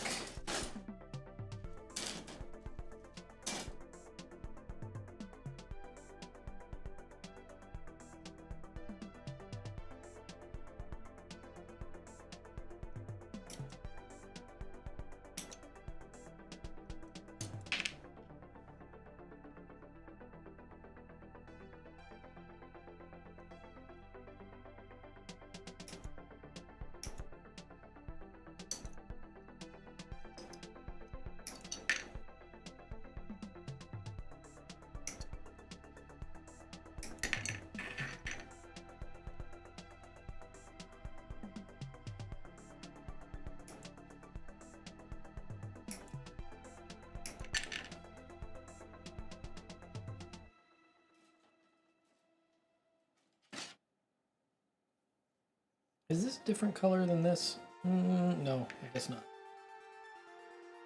The plastic has a different feel. Weird, but yeah, the color's the same.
One of my like personal little pet peeves with gunpla kits building in general is thrusters. So I hate it when either in one of my builds or in some other one that I'm looking at, if I notice that there are visible nub marks or little, you know, stress marks from cutting them out on the edges of these cones, or if I can notice that whoever sanded them did it in such a way that it like flattens out the edge just a little bit. So I am always extra careful in these moments to make sure that I maintain the shape of the cone as best I can, while also making it look perfectly clean.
All right, so someone in chat mentioned earlier that this weird sticker sheet, these black ones down here in the corner, were like foil stickers on the original kit, which would make sense. They were probably like shiny silver or shiny gold or something. The reason I mention that right now is that the instructions right here for these little thruster bells are saying that I'm supposed to put 4 of these number 7s, which are these little tiny vertical rectangles right here, on like these little vertical bars here on that. Now I think if I were to put a black sticker on top of this very dark gray plastic, that we're unlikely to really even see it at all. So while I trim these parts here, I'm going to contemplate whether to try that or just skip it. I guess I could always just put one on there and see what it looks like, see if I notice a difference at all.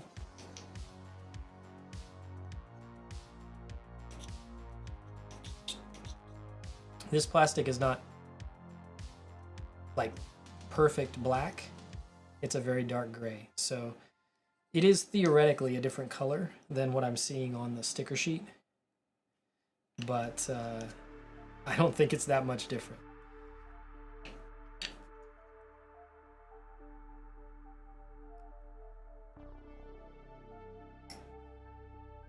But if whoever in chat said that earlier about those stickers was correct, and I assume you were, and those were like a shiny silver or something like that in the original kit, that totally makes sense. You would put that on top of the gray plastic that I assume was those thruster parts in that original kit. It was probably like the standard inner frame kind of gray, brownish gray that they use. That would have looked good and been a nice contrast.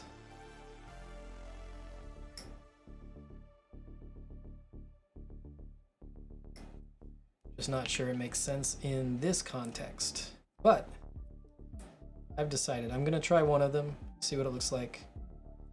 If it's dumb or can't really see it, I'll just take it off and we'll move on.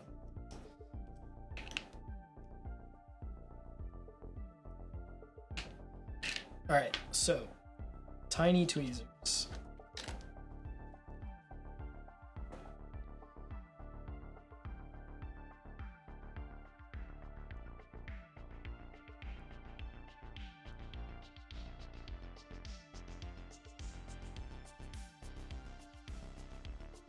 Then we'll grab that, and I've dropped it already.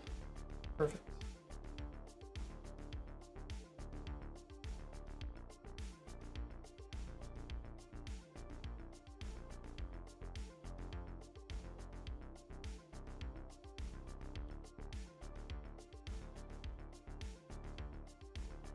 It actually, the sticker didn't peel off the backing correctly. It peeled off part of the backing with it.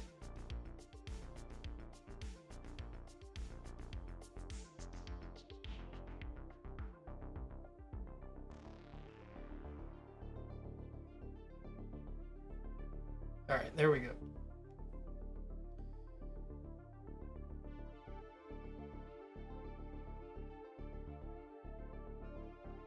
Okay, it's actually visible. Like the black is dark enough that it's different enough that you can see it. And it has a different kind of glossy shine to it.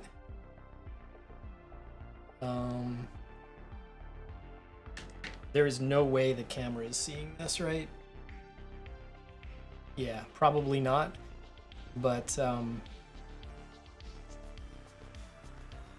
yeah, in person you can see it. Is it good? Is it worth the, like, probably 10 to 15 minutes it's gonna take me to do all 8 of these? I don't know. Maybe? Sure. Okay, let's do it. Hopefully the others come off the backing a little bit easier and then it won't be quite so bad.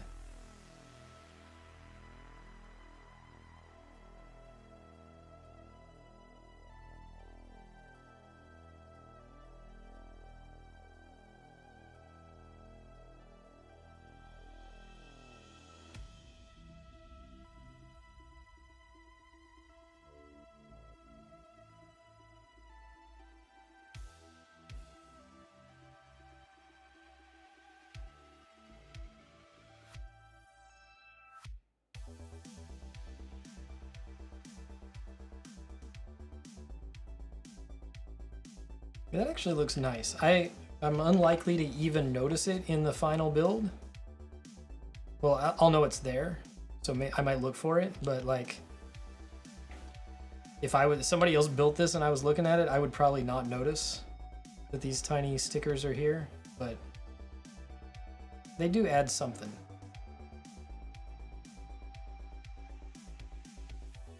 Oh, come on. That wasn't good at all. Let's try again.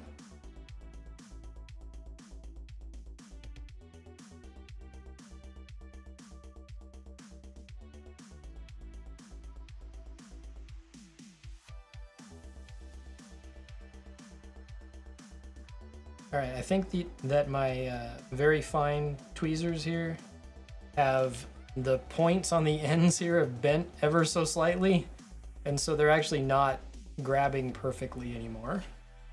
That's not great. Let's see if I can fix that. All right, that should be better.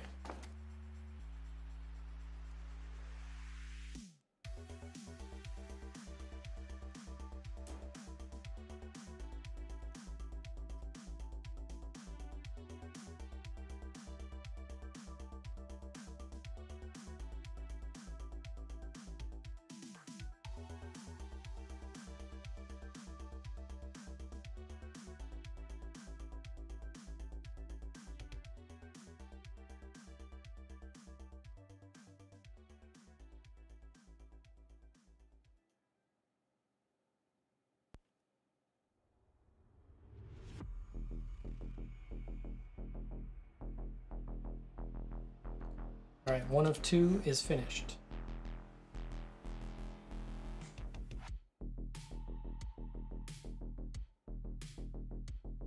Except that my OCD is causing me to go back and make sure that everything is straight. All right, good enough.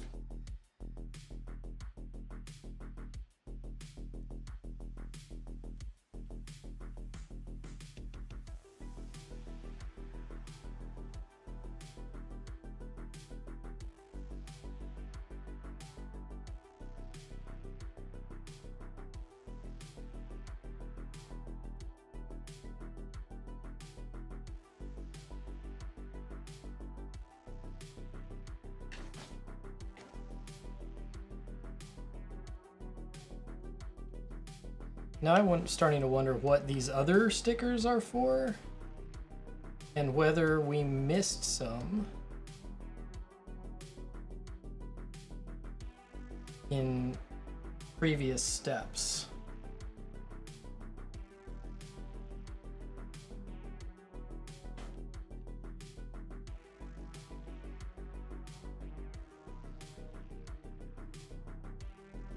Just looking at them, since they're in like pairs, I bet they're arms and legs. These are obviously for the head cameras.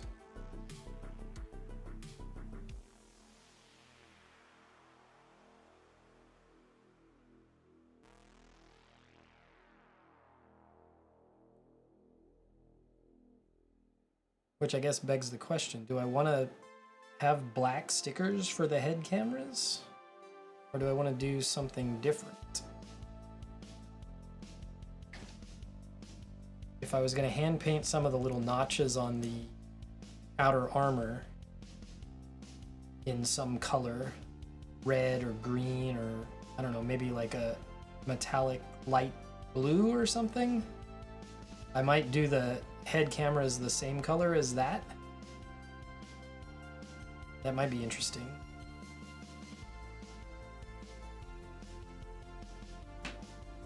All right. I did it. I applied 8 tiny stickers onto those thruster bells.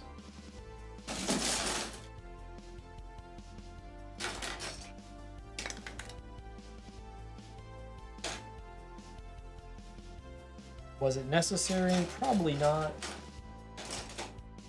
The C runner is clear. Huh. Okay. So these are inserts that go into the inside of those thrusters in Bandai's typical modern-ish master grade style. They have like the the dual color thrusters where you usually have a second color on the inside of the thruster bell. However, in this particular version of the kit, it's molded in clear, so that's interesting.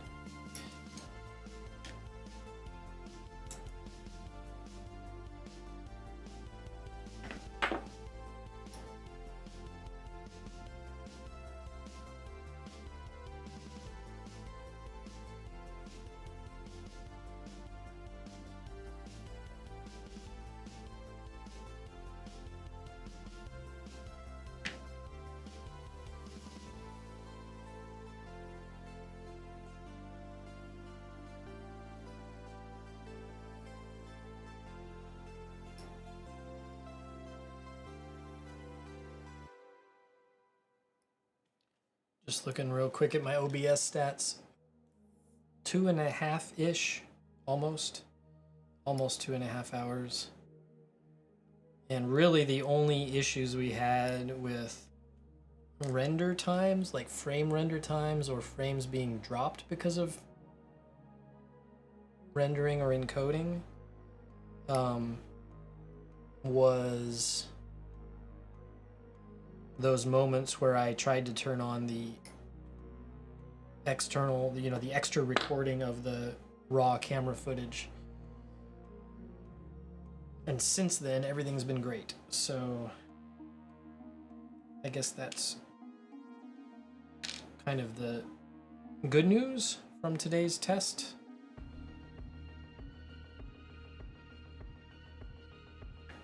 Alright, these are tiny fiddly parts that are going to be hard to assemble, potentially. Maybe, maybe not.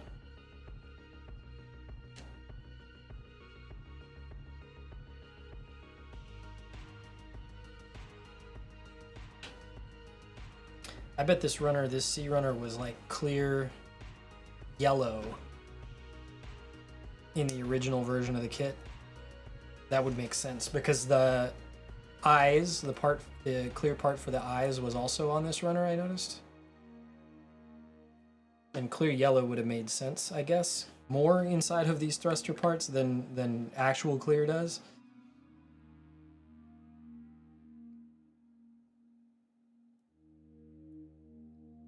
Yeah, how in the world am I gonna insert this here in the correct orientation so that the little keyed peg lines up correctly?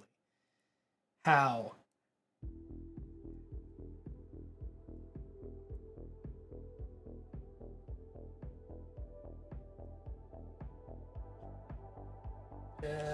Tweezers.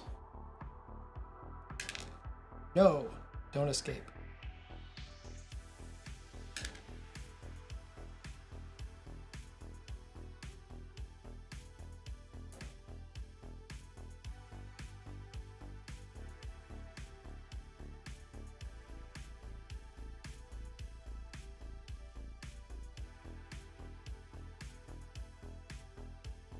Hey, I got one. That was extremely difficult.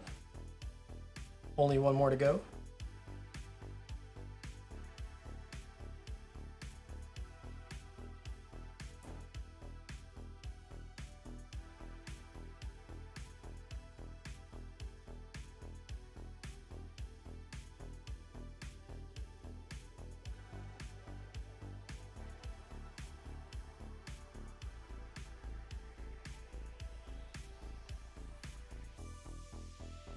All right, I've done it.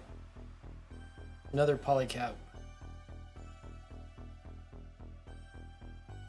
3? Yeah, 3.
All right, note to myself. I'm starting to get kind of lazy and not actually have my hands in the right spot under the camera.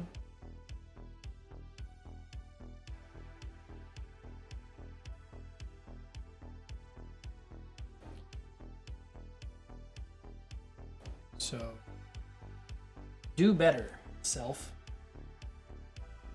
Also, it has been a long time since I've done this, so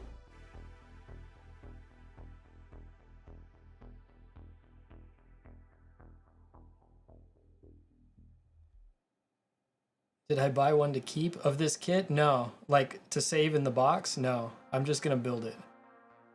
It was my souvenir. I happened to be in New York City when they had this thing on sale. I hadn't planned it that way. It just turned out that way. My family was there on vacation, and so I got it for myself as my souvenir of the trip, and I'm just gonna build it and keep it as a souvenir. It's not. It was, you know, I spent way more for it than what it should be worth. But it's yeah, it's just my souvenir of the trip, and I'm not worried about collecting it or anything like that.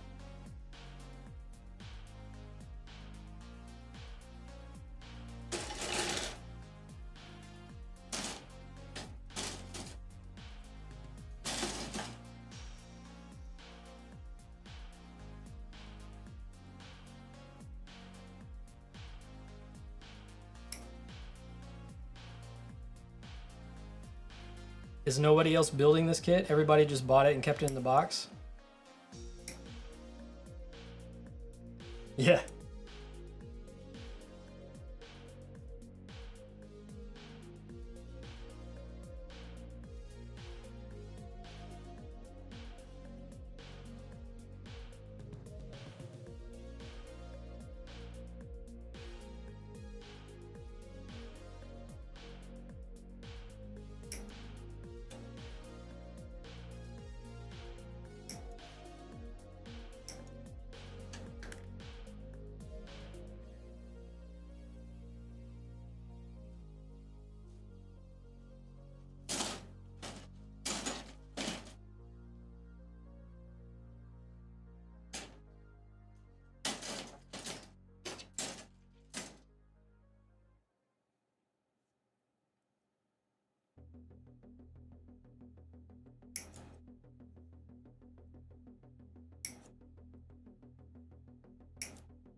Oh, hey, look at that. I just noticed here on this runner, we don't need it yet, but they gave me like a separate core block. So you don't have to put the core fighter folded up inside of the Gundam. If you don't want to, you can just use this instead.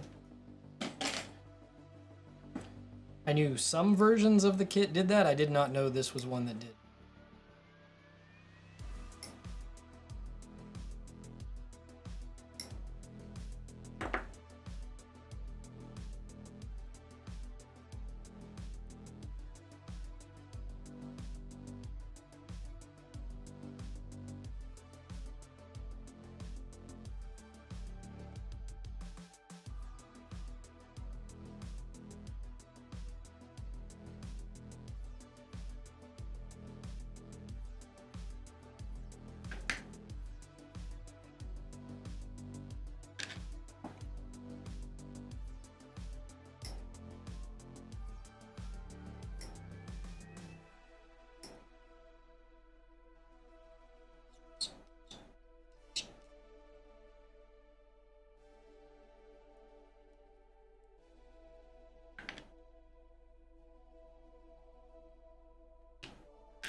You said we hoard our backlogs, but like, So I do have a backlog. It's sitting all around me at the moment, off to the side on a shelf and back there behind me down low on a shelf. However, I do plan to build every kit that I have in my backlog. And it's not a huge backlog. It's I keep it on these shelves in this space where I work on things on purpose, because that way it forces me to make sure that I keep the backlog at least reasonably small. Because if I run out of room on the shelves to put kits, then I just stop getting kits until I've got some built. So eventually I'm gonna have a bigger problem with display space for built kits. Although occasionally I do sell them or give them away once they're built.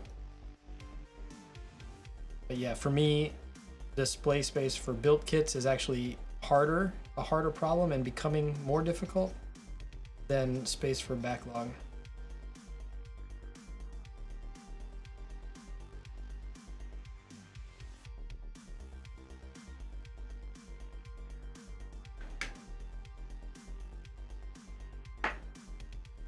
But I don't buy or collect these things like just for the sake of collecting them.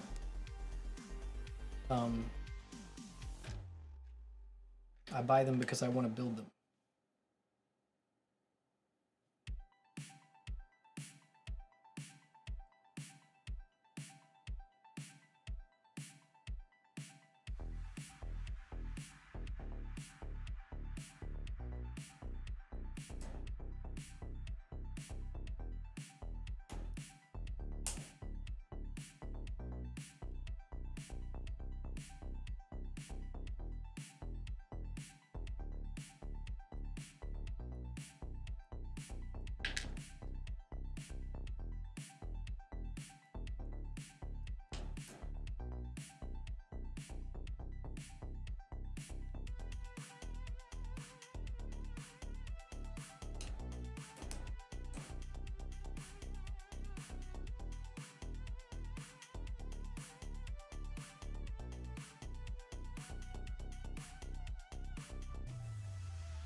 You live where gunplay is cheap and reasonably priced.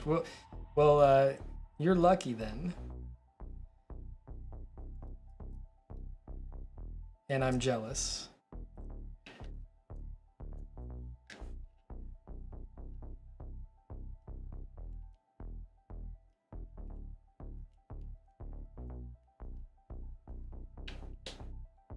Is it hard to find though, right now?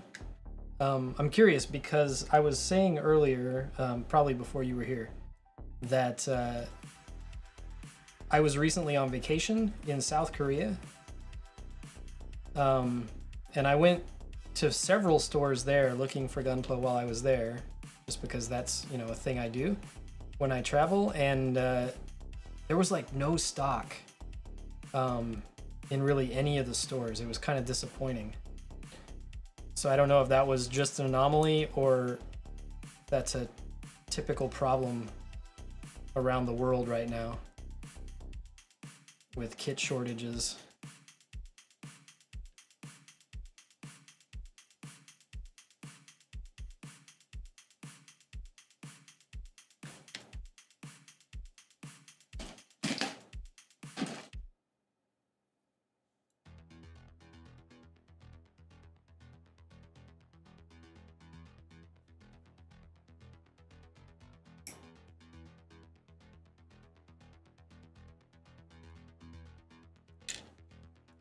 Current stuff or old releases? So what I was looking for was current stuff. Yeah, South Koreans are mad about it's true. There was one like toy store I was in that had a whole, you know, Gunpla section with the logo and displays and everything. And they had a few like reprint master grade things, most of which I either have already built or were in my backlog. You know, similar to some of the reprints we've been getting lately in the States. But none of the new release stuff was in stock at all. So, yeah, that's what I was disappointed about.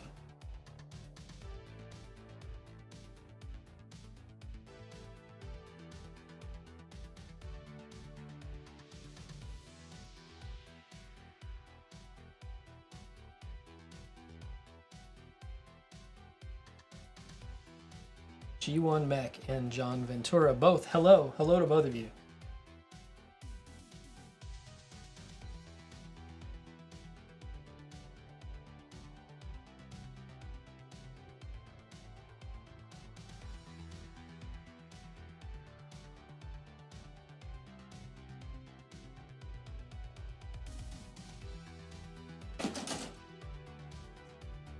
Post office tax, yeah. Well, that's why I figured, since I was visiting there anyway, right? I was like, if I can find something good, then I'll see if I can find a way to jam it in my suitcase and bring it home. I've done that before. Like even this kit here that I'm building right now, we went to New York City. I wasn't planning on getting anything, so I didn't have really any extra space.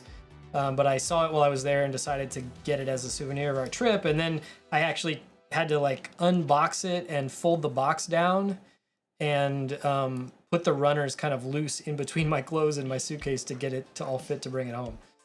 But I was totally prepared to do something like that from South Korea recently, and I just couldn't find anything that was worth buying.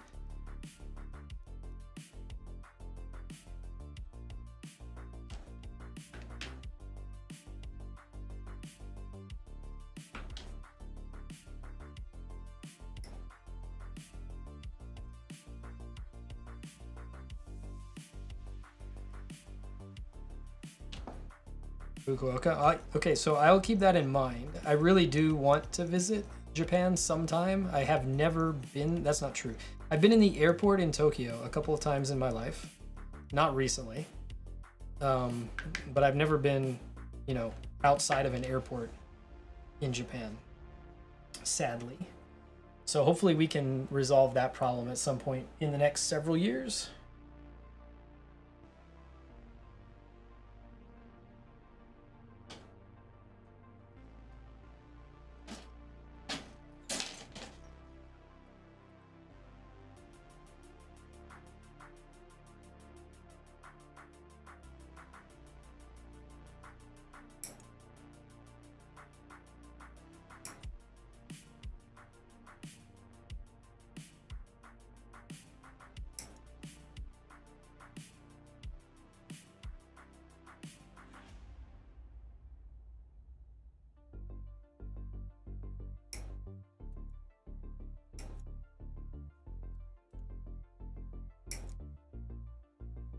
Yes, you don't buy Gunpla from Gundam Base. Although, you know, if there were any of the exclusives, if I had found them, I did go to one Gundam Base while we were in Korea. I would have bought something there if, you know, if it was a good Gundam Base exclusive that I knew I couldn't get elsewhere or that I wanted. But they didn't really have much of anything. I did go to, I forget the name of it now. Let me think. Okay, so the name will come to me maybe, but I'll describe it as we, and then I'll figure it out. There was like this electronics mall in Seoul. It was in like a 9-story building, and up on the top floor, it was like all hobbies and anime stuff and stuff like that. There was one guy up there that had this little tiny sort of shop area. It was like this very narrow pathway that you had to walk back through to get to his stock to even see it. And it was just stacked, like walls of stacked, mostly master grade kits. And I had never seen so many P Bandai exclusives in one place before in my life. And I have no idea, like, if you wanted to get one, how he would even pull the box out of the stack, because it was just an entire wall of boxes. It was insane. So I looked all through there. I didn't find anything I wanted to get. But that was really impressive, actually, just to go and see. Yeah, and like I said, I don't know how he even managed to amass the collection that he had. Yeah, that was it. It was the Kukje Electronics Market. That is correct. Yeah, the guy had a crazy collection.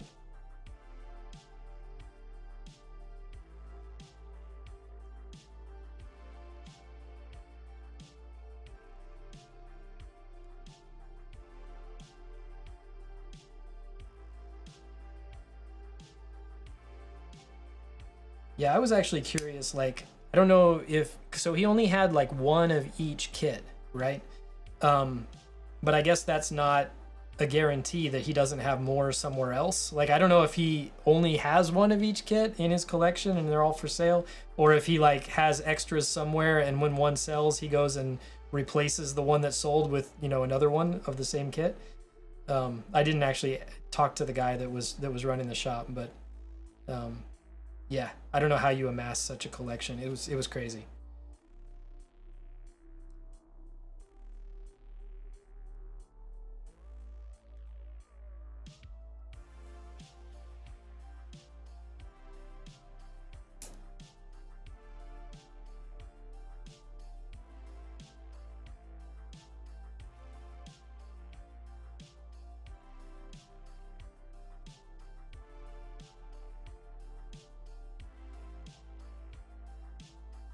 So I spent forever applying those tiny little black stickers onto these thruster bells. They're actually kind of visible. So I guess it was worth it. It's just funny. Like, yeah, like I said, I'm sure that in the original kit, they were some sort of silvery colored accent to go on the inner frame. But the fact that on this sticker sheet here, they're just all black is kind of funny.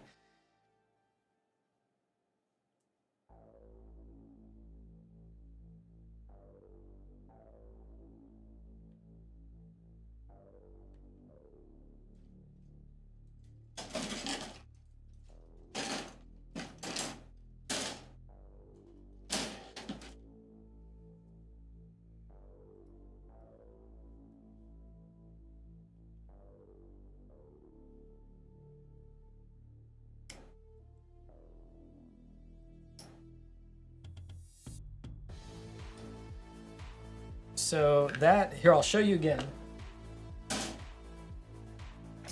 This is stickers. And I assume that it's the same sticker sheet that comes with the Master Grade 3.0, like the original color version. Although I see that it has this fragment logo here. So maybe it's different, but I assumed it was the same and they had just added those. Maybe not. Anyway, the cool thing about this is not the stickers. It is the fact that they also gave me the same, almost the same sheet of water slides. So I hate stickers, but these things I'm going to use for sure.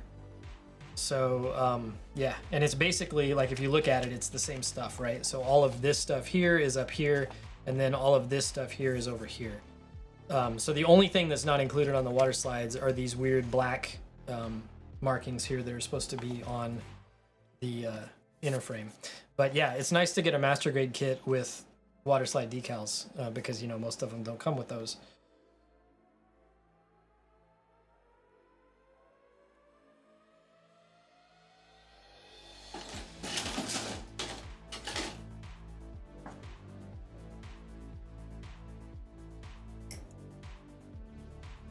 And I didn't know, when I purchased the kit, I didn't know that water slides were part of the thing. So I was really excited when I sort of unboxed it in my hotel room in New York City, because like I said, I had to pack it up in my suitcase. And so I was looking through, after I took the runners out of the plastic bags, and I saw the sticker sheet first and I was like, oh, stickers. And then in a separate bag were the water slides, and I was excited about that.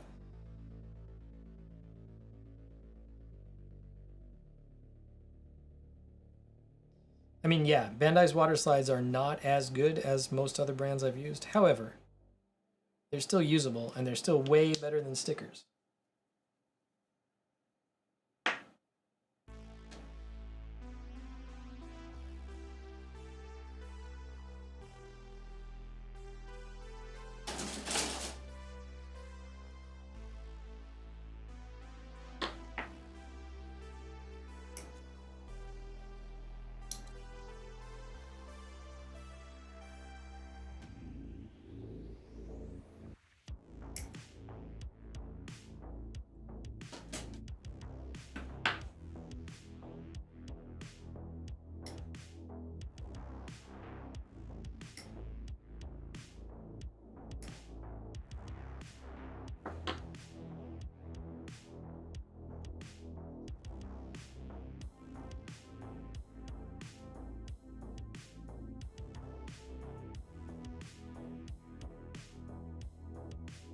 Interesting RX78 kit. Yeah, it's the weird all grayscale version, apparently.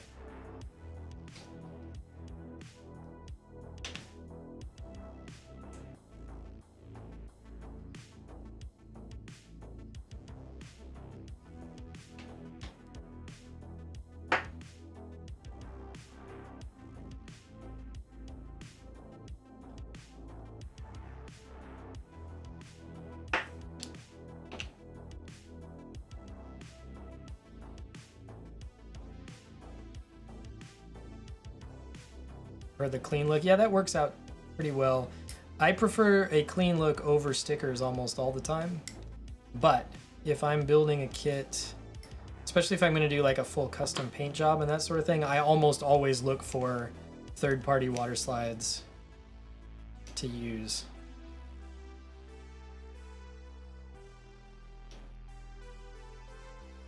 I've started to wonder, actually, with respect to water slide decals, there are, I forget the name, I think it's Eufy Make. It's a Chinese brand. They make like 3D printers and stuff, but they're coming out with a UV printer. It's like an inkjet printer, but it prints with kind of a UV activated resin colored ink. And I've wondered if once those sorts of printers become more of a consumer level thing, if it'll be possible or feasible. I know it'll be possible, but whether it'll be feasible to like print your own water slide decals, because cured ink like that will actually, you know, work as far as being sturdy enough and hold up in water when you dip them in water to put them on your kit, that sort of thing. So yeah, one of my longer term goals is to be able to design and print water slide decals for the kits that I build. And I've tried it in the past with both inkjet and laser style water slide decal paper, and it kind of works, but it's not great.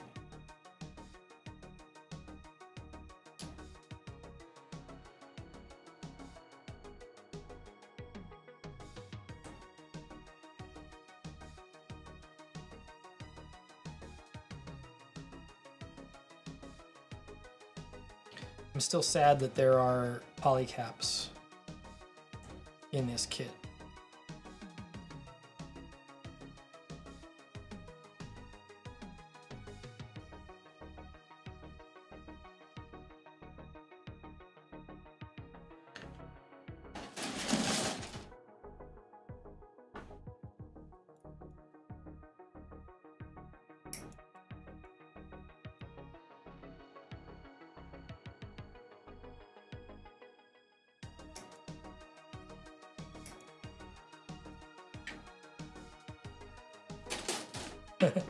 Yeah, the problem if you try to print your own custom water slides, like I've had it work before for me. The actual biggest problem is that, you know, the water slide sheets that you get, the professionally made ones, they have the backing paper and then the decal paper on top of that, and they cut, you know, around the edge of the decal for you, right? So that you cut, you know, kind of a big square out around the decal, and then when you go to slide it off, it's got that, you know, very small border of the decal film around where the actual printing happened.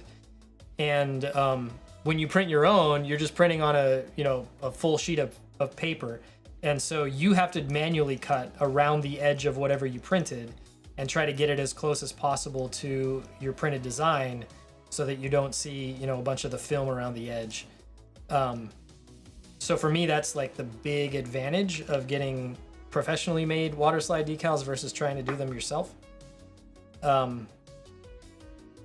Yeah, I imagine if you had like a little cutting tool based, you know, like those what are they called, like Cricut machines that like scrapbookers and people like that use, that you can like program a little knife that goes around and cuts. You might be able to cut around the edges of your water slides with that. Your custom printed, your self-printed ones, that might work. Again, all stuff that I haven't tried yet, but I might eventually. The hands, yeah, I've already seen the runner. Those style master grade hands are not my favorite hands. I like the fixed posed hands with the swappable fingers. That is the way to go, for sure, in my opinion. And yeah.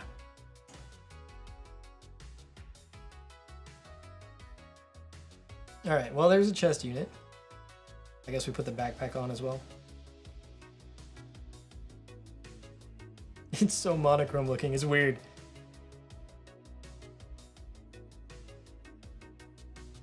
All right, let's see. I've been streaming almost 3 hours. Let's try to build the head, and then I think I'm gonna have to call it for today.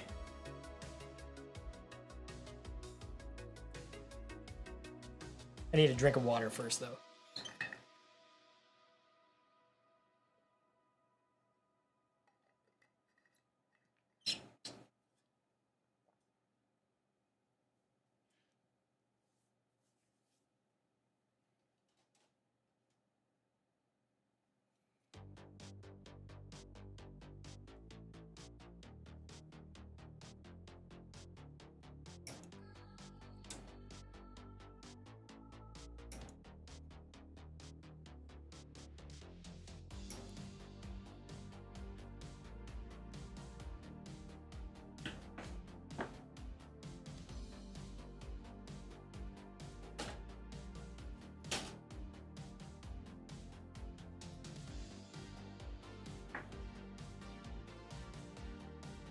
I think I figured out, I mentioned earlier that I felt like I was slower than usual building this kit. Part of it, I think, is because I haven't built a kit on a live stream in a long time, so I'm just kind of rusty. But I've just figured out the actual problem, I think, that's slowing me down is that when I go to pick the runners up out of the box, I am very much always looking for a color, right? Like I know what color parts, like I know that this would be white parts, or you know, blue or red or yellow or whatever, depending on the kit that I'm building. And I guess I should get more off of this runner while I've got it out. But that's the problem, right? I look over into the box and all I see is like different shades of gray. And I don't know, I don't just automatically pick up the runner that I need. That is actually the thing that's slowing me down. I figured it out.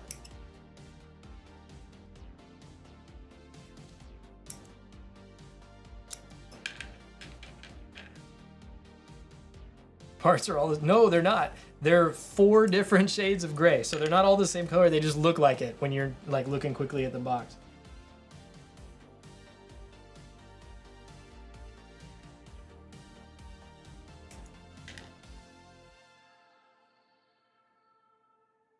All right, I think those are all the head parts off of this. I don't know, what do we call this? Medium gray?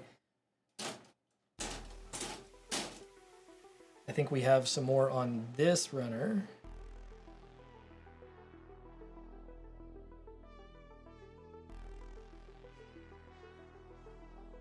Do we not? 27, there it is. It would have been yellow, see, with these bits here that were the front, on the front and back skirts.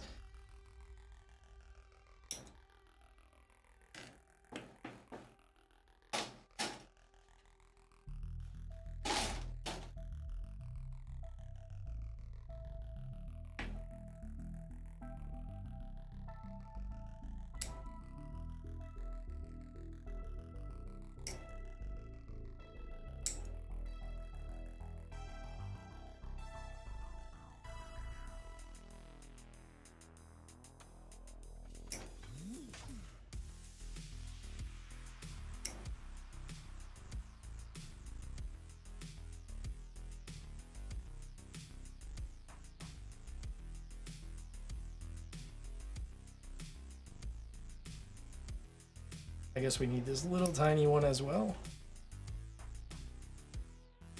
It's the head camera. All right, so our clear parts runner is finished.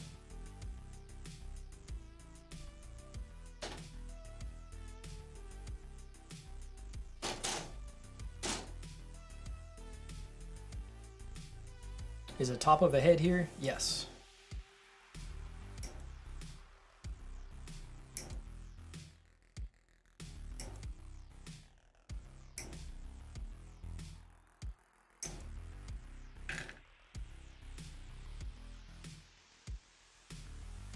And is that all I need from here? Maybe. I think I need one more something from here. Right? I need this.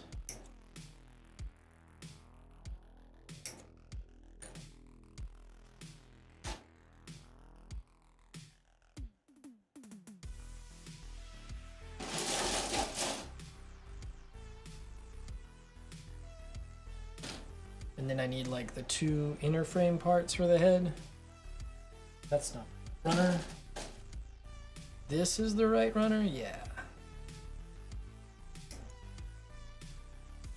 They're all the same color.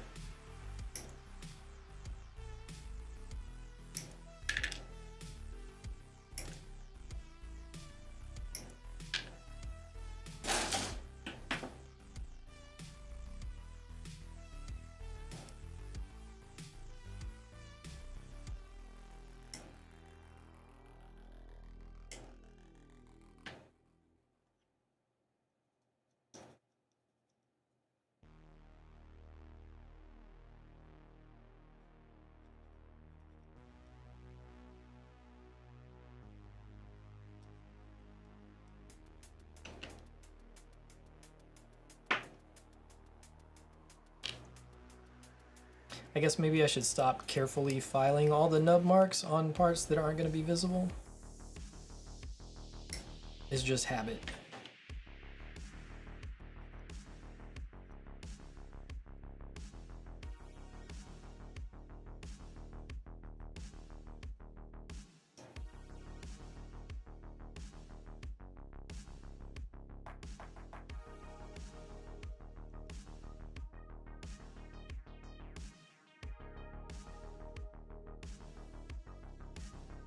Good looking black. This one, yeah, it's not actually pure black. It's very dark gray.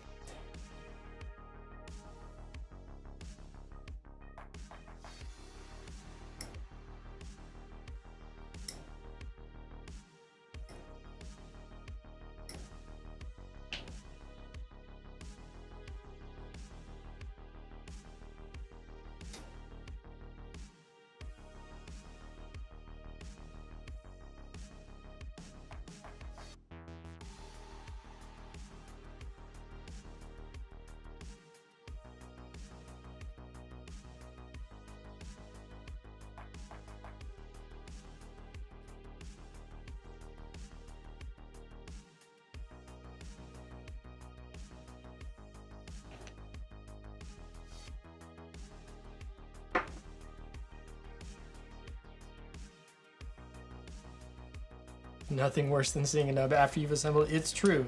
So the worst thing for me is when I, maybe not just nubs, but like any type of small imperfection, if I don't notice it while I'm building or painting or whatever, especially on like a fully painted custom kit, and I go to photograph it after I'm done, and when I look at the camera shots, I notice, because you know it sees much more detail than your eyes see.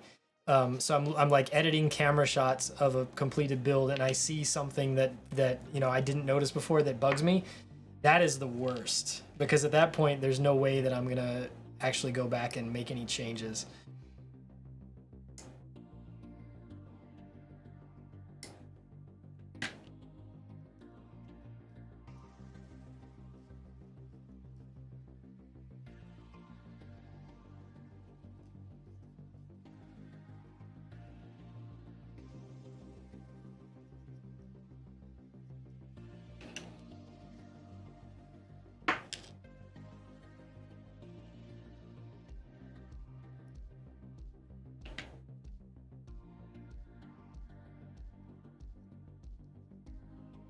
That's nice. They chose on the V-fin just to have it attached to the runner in one spot.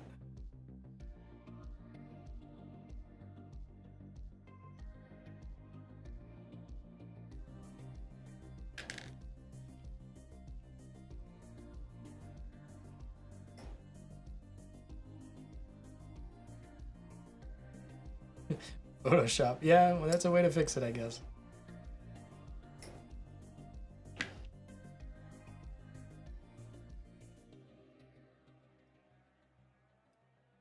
right, that one I'm going to stop working on because that one's definitely not visible.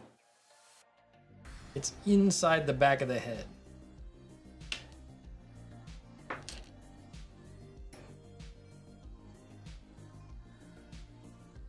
That's an unfortunate spot for them to have put that gate. Don't worry, I'll fix it up for them.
It feels weird to care this much about the finish of bare plastic because I almost always end up painting these kits, but not this one. So yeah, different priorities with this build.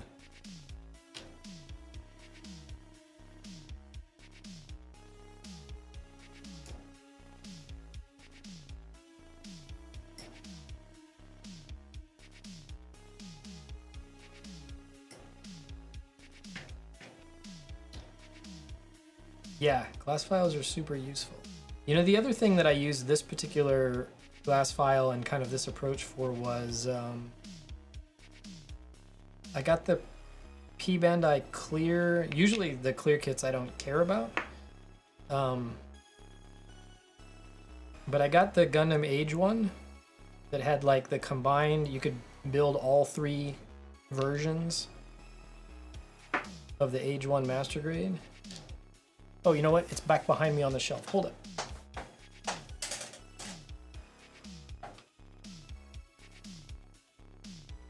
Right, so this guy.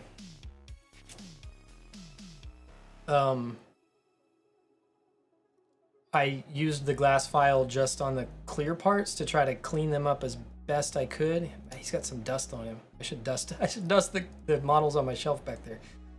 Anyway, and then I just hit it with gloss top coat. And it made the clear plastic like extra shiny. And then I just dry brushed the frame underneath. You probably can't see it on camera. In person, you can see some of the frame detail showing through the clear parts better than you can on camera. But yeah, this is really cool. And the glass file was super helpful with that clear plastic.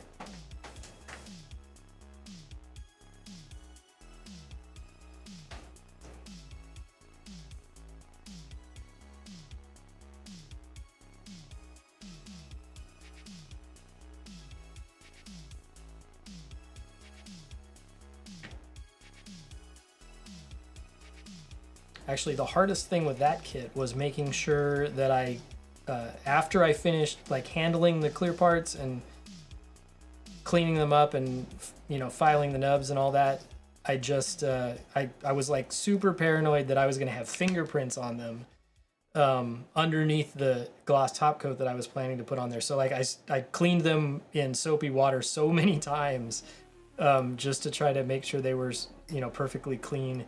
I tend to have oily fingers, and so yeah, I was afraid I was going to get fingerprints underneath the clear coat and it was going to ruin the whole thing, but it turned out okay.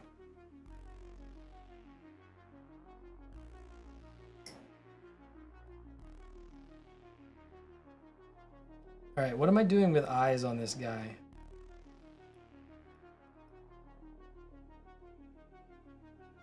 I'm honestly not sure, and I haven't really thought about it until this moment.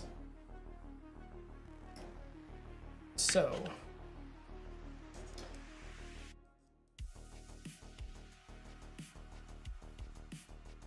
they gave me clear part, and that's it.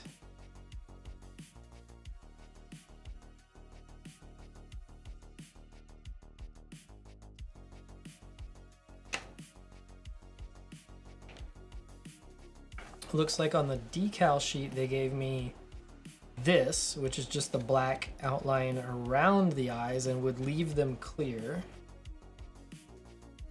So that's an option.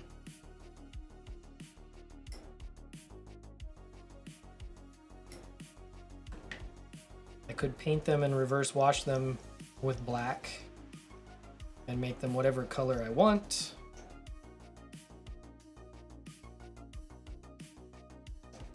Not sure.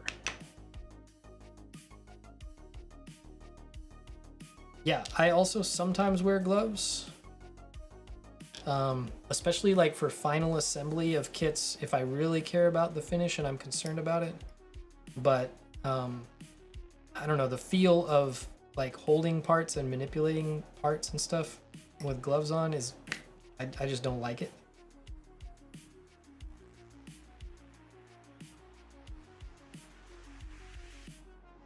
So sometimes I like have every intention of wearing gloves and then I'm like, nah, not gonna do it because it's uncomfortable.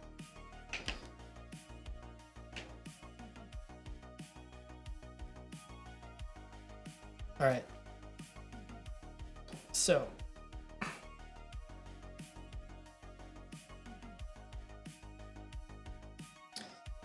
I mentioned earlier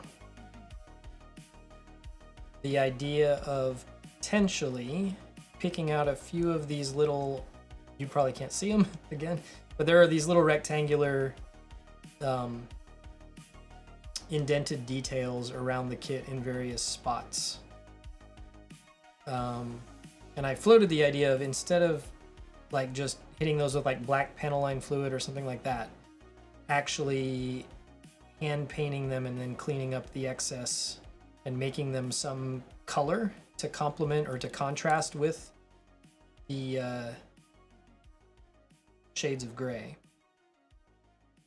If I were to do that, then maybe the eyes need to be the same color or something similar or something complementary. Not sure.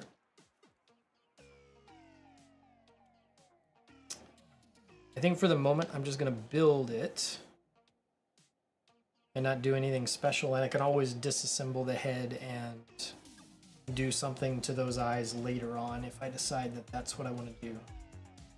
Yeah, I think that's the thing to do. The funny thing is, metallic, yeah, I was thinking like metallic, maybe like a light blue or like a teal blue, something really bright and metallic to stand out from the gray. The funny thing is the instructions actually call for these right here on the cameras, so they would just be black. And again, you know, these were probably green or yellow foil on the original sticker sheet that this derived from, but yeah, that's funny.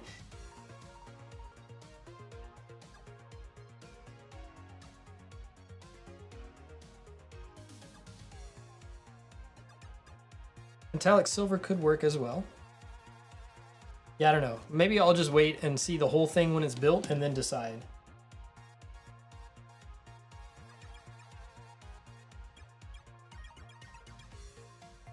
All right, so for now, let's just put this together.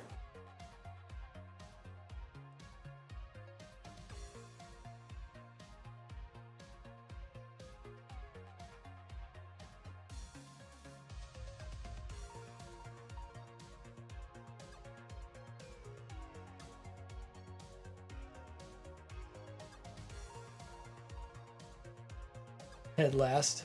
Oh look, somebody's spamming my Twitch. Cool. Thanks a lot.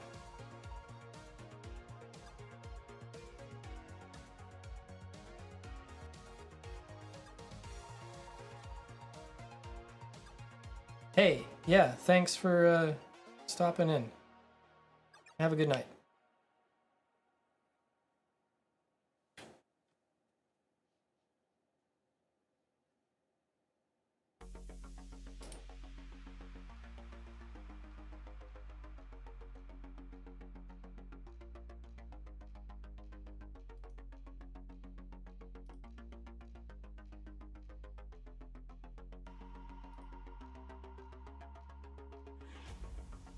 Oh, yeah.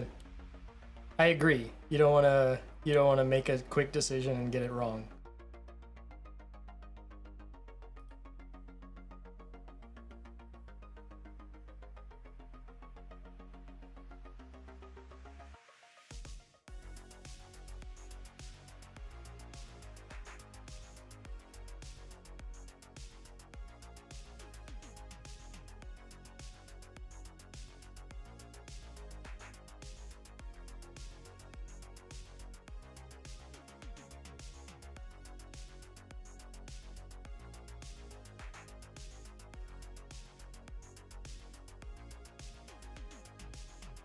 Oh, interesting.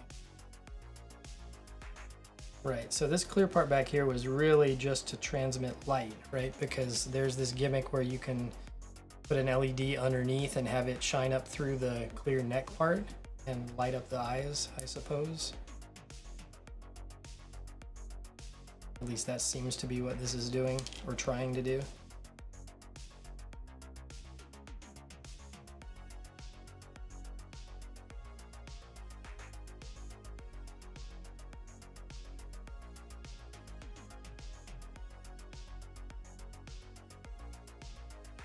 All right, I need another poly cap.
Got a little plastic dust in there.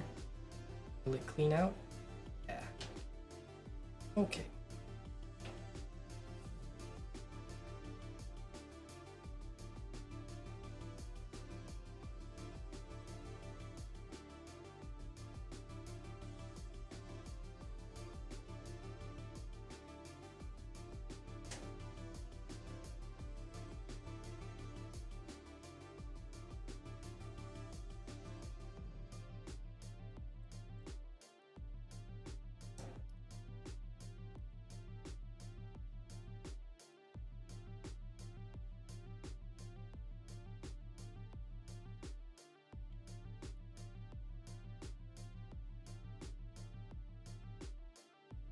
All right, I really like this head in this grayscale color scheme, like more than I expected to. It's very cool.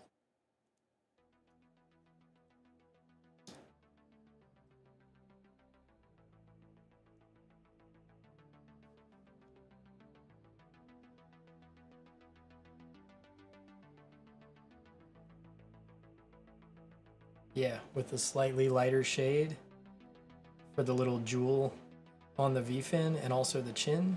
That's nice. Huh. Didn't expect to like that look as much as I do. All right, let's put the head on.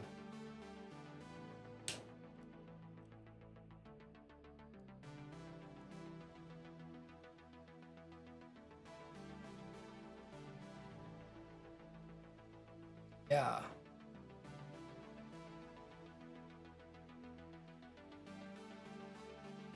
Interesting look for sure. I like it.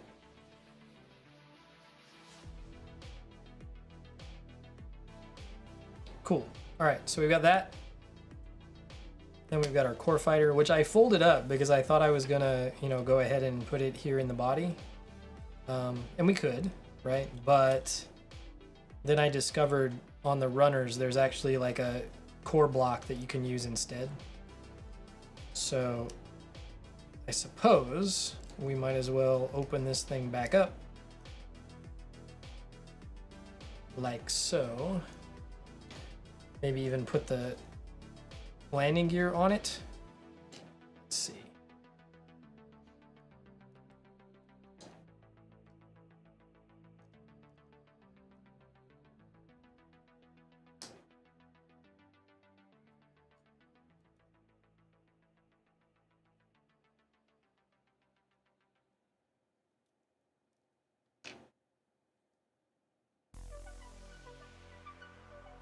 These attach here, don't they? That would have been easier had I looked at the instructions when we were building this part, but yeah. Just do what makes sense.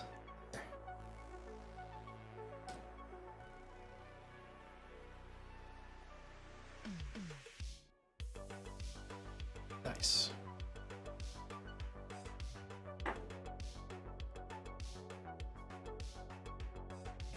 All right, so there we are. That is going to do it for today. We're probably like 2 more streams away from being done with this thing, is my guess. When those will be, I don't know. I just hit go live today because I was frustrated. I was working on my 3D printer and doing tip forming for the multi-material unit that I just installed, and it was getting frustrating and not working well. And I was like, I need a break, so let's build something, and here we are. But yeah, I don't know again when I'm gonna be able to go live and finish this thing up. Hopefully sometime within the next couple of weeks, because like I said earlier, I do have some other video projects that I want to do, and also will require the streaming setup to be working well and whatever, and so this was kind of a test of that.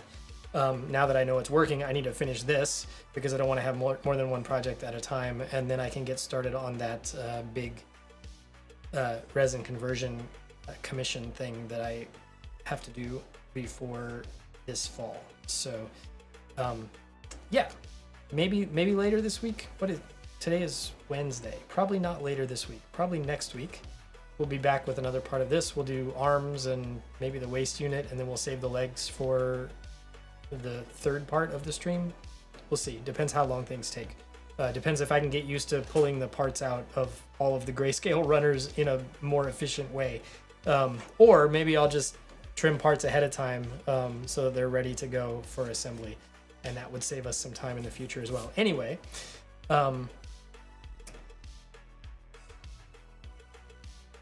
cool. Thanks for saying quickly saying hi before I sign off here. Yeah, and don't worry, the 3D printer content's not going away. Just some of the Gundam building content is coming back to the channel after having been away for a long time. So we'll do both. Yeah, so I used to build Gunpla, and this was like the main focus of the channel, and then I've kind of gotten into 3D printing stuff, and Most of the new subscribers on YouTube are probably more interested in the 3D printing stuff. And I'm certainly willing to talk about that during the streams too. But yeah, this was kind of how we started on the channel, and so that's going to be coming back a bit over the next few months and stuff too. But the 3D printing content's not going away. Yeah, I'm glad you like the filament dry box. Look, there's a bunch of them. Wait, we can do it this way. Wider screen. Yeah. On the wall there back above my printers. They're all hanging there doing their job. But I have the new TradRack multi-material unit on my Voron, and that's the thing that I've been trying to tune to work really well with them, and it's not been going super great. And so I needed a break, and we did a build, and now I've got to go back and work on the tip forming macros for that multi-material unit again, because I need to get it working so that I can take my Prusa printer offline, because the Core 1 conversion kit arrived last week. And there's also going to be a video coming on the YouTube channel going over the process of taking apart the Mark IVs and rebuilding it as a Core 1, and what my thoughts are on that, which I think I'm going to like the Core 1 better than I like the Mark IVs, and the Mark IVs is already really quite good, especially for printing PLA and PETG. So I use my Voron for my ABS and ASA and those kinds of prints, and I've been using the Mark IVs for PLA prints, and I'm hoping to use the Core 1 for PLA and PETG, but again, got to get it built. So I've got to get the Voron working with the multi-material unit so that I can take apart the Prusa, so that I can rebuild the Prusa as a Core 1. It's a whole process. We'll get there eventually. We'll see how it goes. But anyway, yeah, so I'm going to sign off for now. I hope you guys have a great day. I'll see you next time.